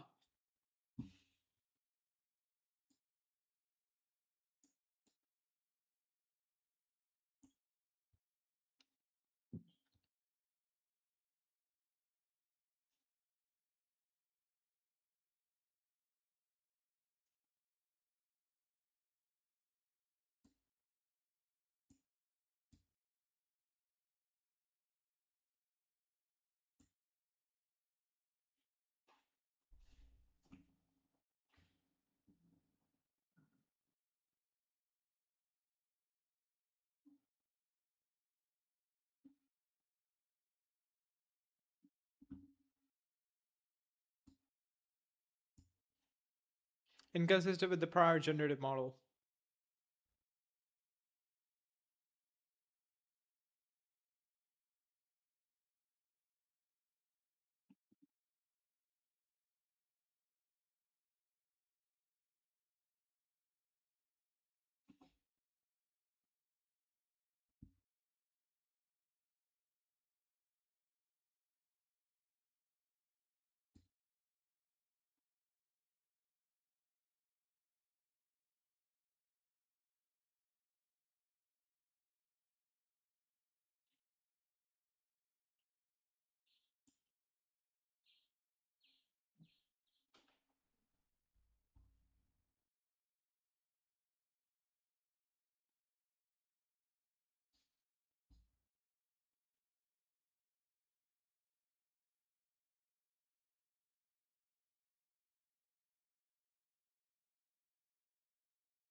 Looking for the evidence that contradicts you is far much better than looking for the evidences that validates you.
Can intensify back conduct as well as good.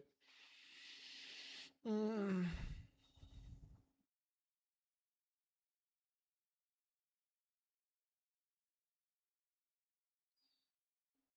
What does he mean by inconsistency avoidant tendencies? Okay, what does Charlie Minger means by inconsistent avoidance tendencies? Should I send you the paper? I mean, like I think we are not. He and I are not at the same page. Inconsistency avoidance tendency. I'll send you the entire thing actually.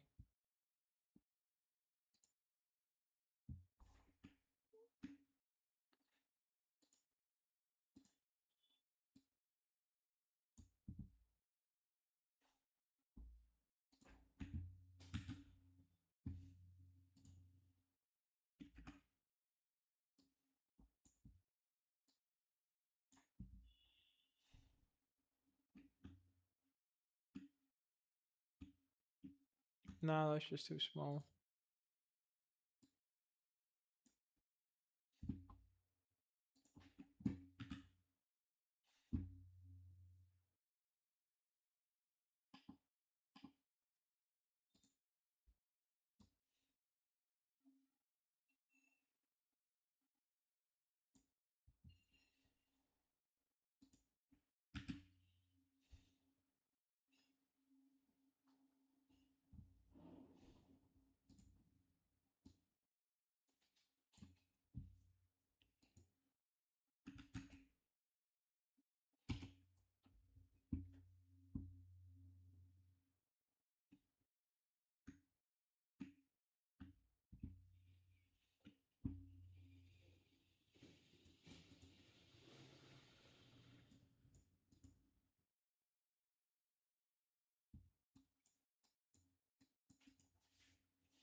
Hmm.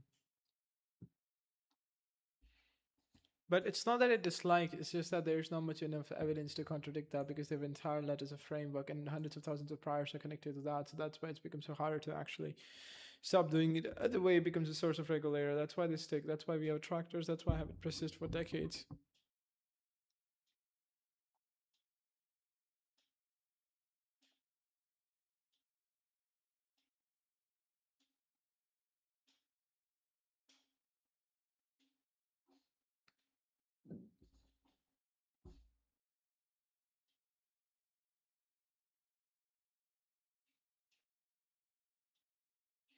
Because it contradicts, it does not on the prior of that you're predicting. So it's not that, yeah, on the prior basis that this must be fake. But you're not updating its Bayesian inference. Brain hates that. Ah, man, ChatGPT is hallucinating too. Charles Minger again. I try to read it. It's not worthwhile. He gives you the biases. He doesn't give you the mechanism, which kind of helps you or makes you hallucinate. In politics too, it's like, okay, there's a lot of priors. They're honestly there. That kind of like causes you. It's not that you don't want to change. It's that there's a prior supporting. Or I makes you believe the data that's come across because it doesn't assign much precision to that data that just came across to itself. Although someone has believed in religion to tell the kind of evidence against it instead of evaluating the evidence of it. Yeah, and the point where you believe like stop like defending the old model, it becomes strengthened.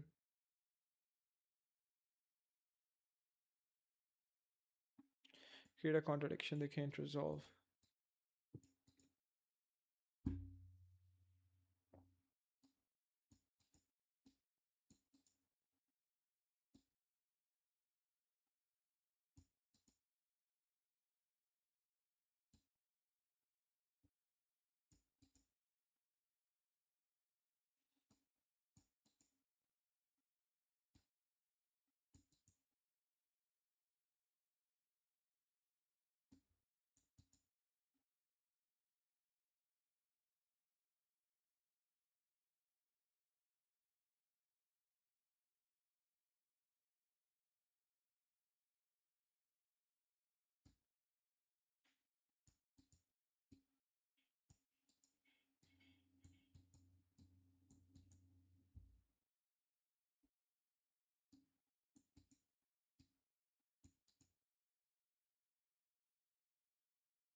The Ben Frankel effect among received it's another consequence of consistency. Ah, but there is no a narrative. A consistency. Yeah, we try to reality predictable. which makes it look like that everything must be consistent,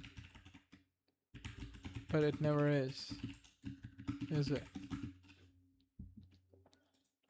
So many different things happen simultaneously.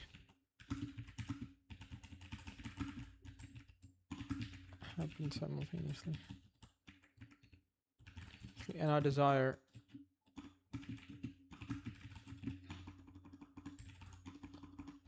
our desires to all of it to be consistent, isn't it? We want the reality to be consistent, the consistency to not be based on moral rules, circumstances, but it's a complex web. And it's often impossible to know everything, isn't it?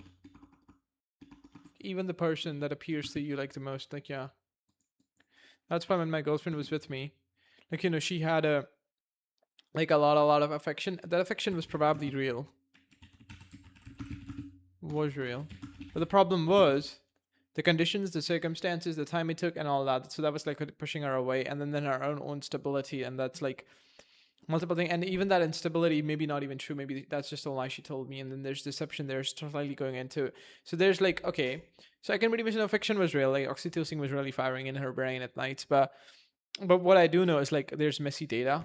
There is messy data. I'm a messy absorber, messy data. There's some deception is too. So I do not actually ever had the objective data to even predict. First of all, that's like, yeah.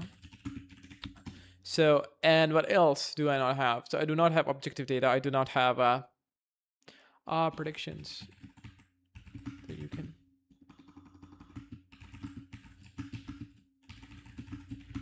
be entirely wrong.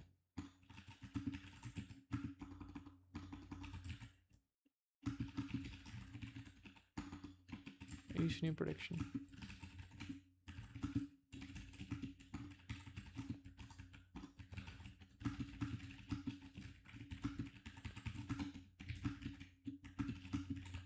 Compounds. I mean, the only thing I've developed in the last 1 or 2 years is my reasoning abilities, nothing else.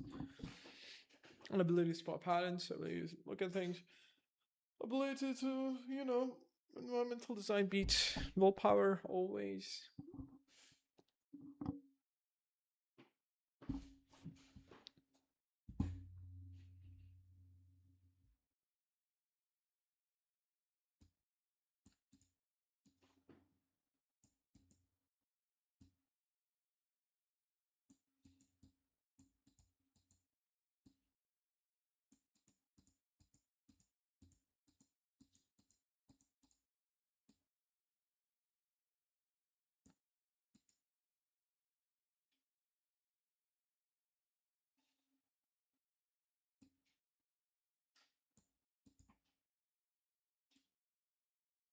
That's model and updating under the ideas, model updating under evidence.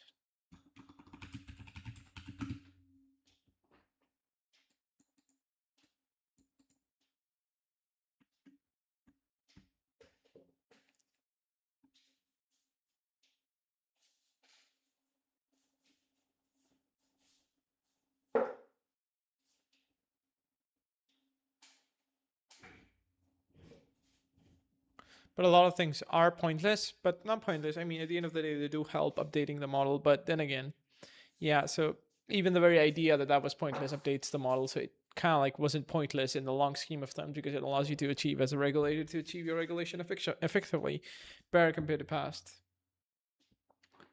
A quickly reached conclusion combined with a tendency to resist any change naturally cause a lot of errors.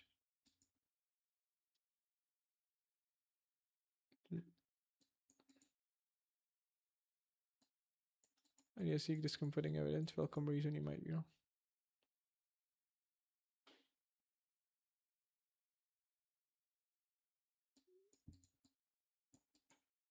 The right career defended this belief public users.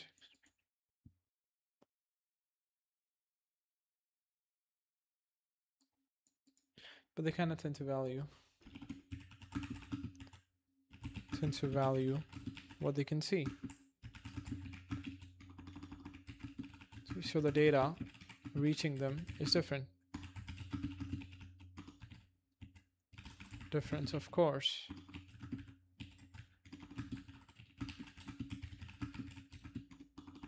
More what they have seen than its actual value.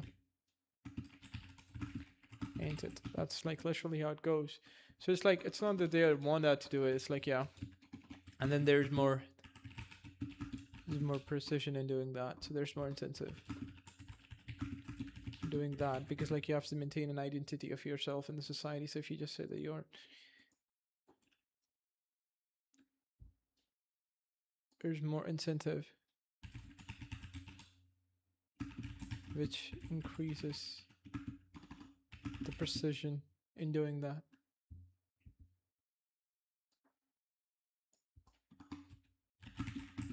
Behavior or something like that.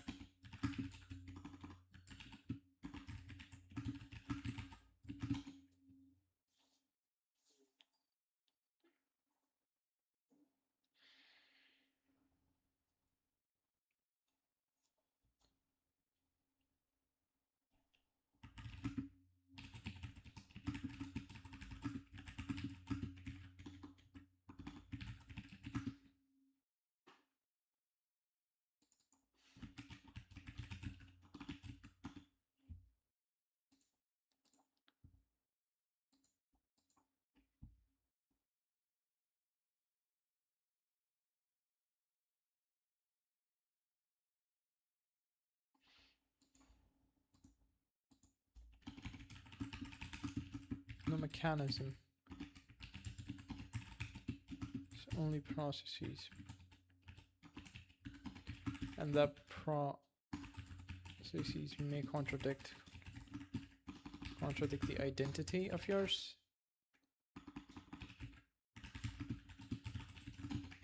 And also contradict everything you know. Which is alright. Because you are. It's alright to be a fool. Not fool, it's alright to be wrong.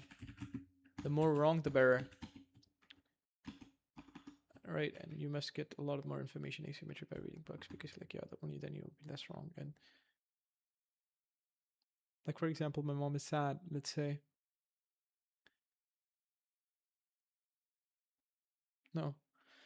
She's religion, to the likelihood of actually accepting the ideas that goes against religion is kind of low, because they believe the religion will thrive and they would have heaven or something. So that's like an entire identity, entire world of framework. And yeah, it's kind of hard to leave that track, or even if you were to give it like enough data, because like they lose precision. Like they lose precision on the prior model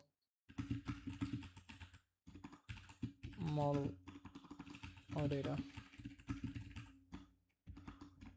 and then they would try to reduce it. Okay, there's an alarm. Yeah, I received a missed call 39 minutes ago by my mom. I guess she was calling for food. Yeah, guys, so I'll be taking a break and I'll come in 1 hour or something now. So yeah, and then we'll continue the stream till the time I go to gym, right?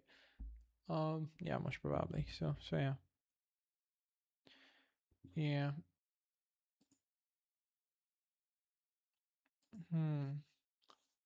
Or maybe I should go and buy pills, I guess. No, then I go to gym.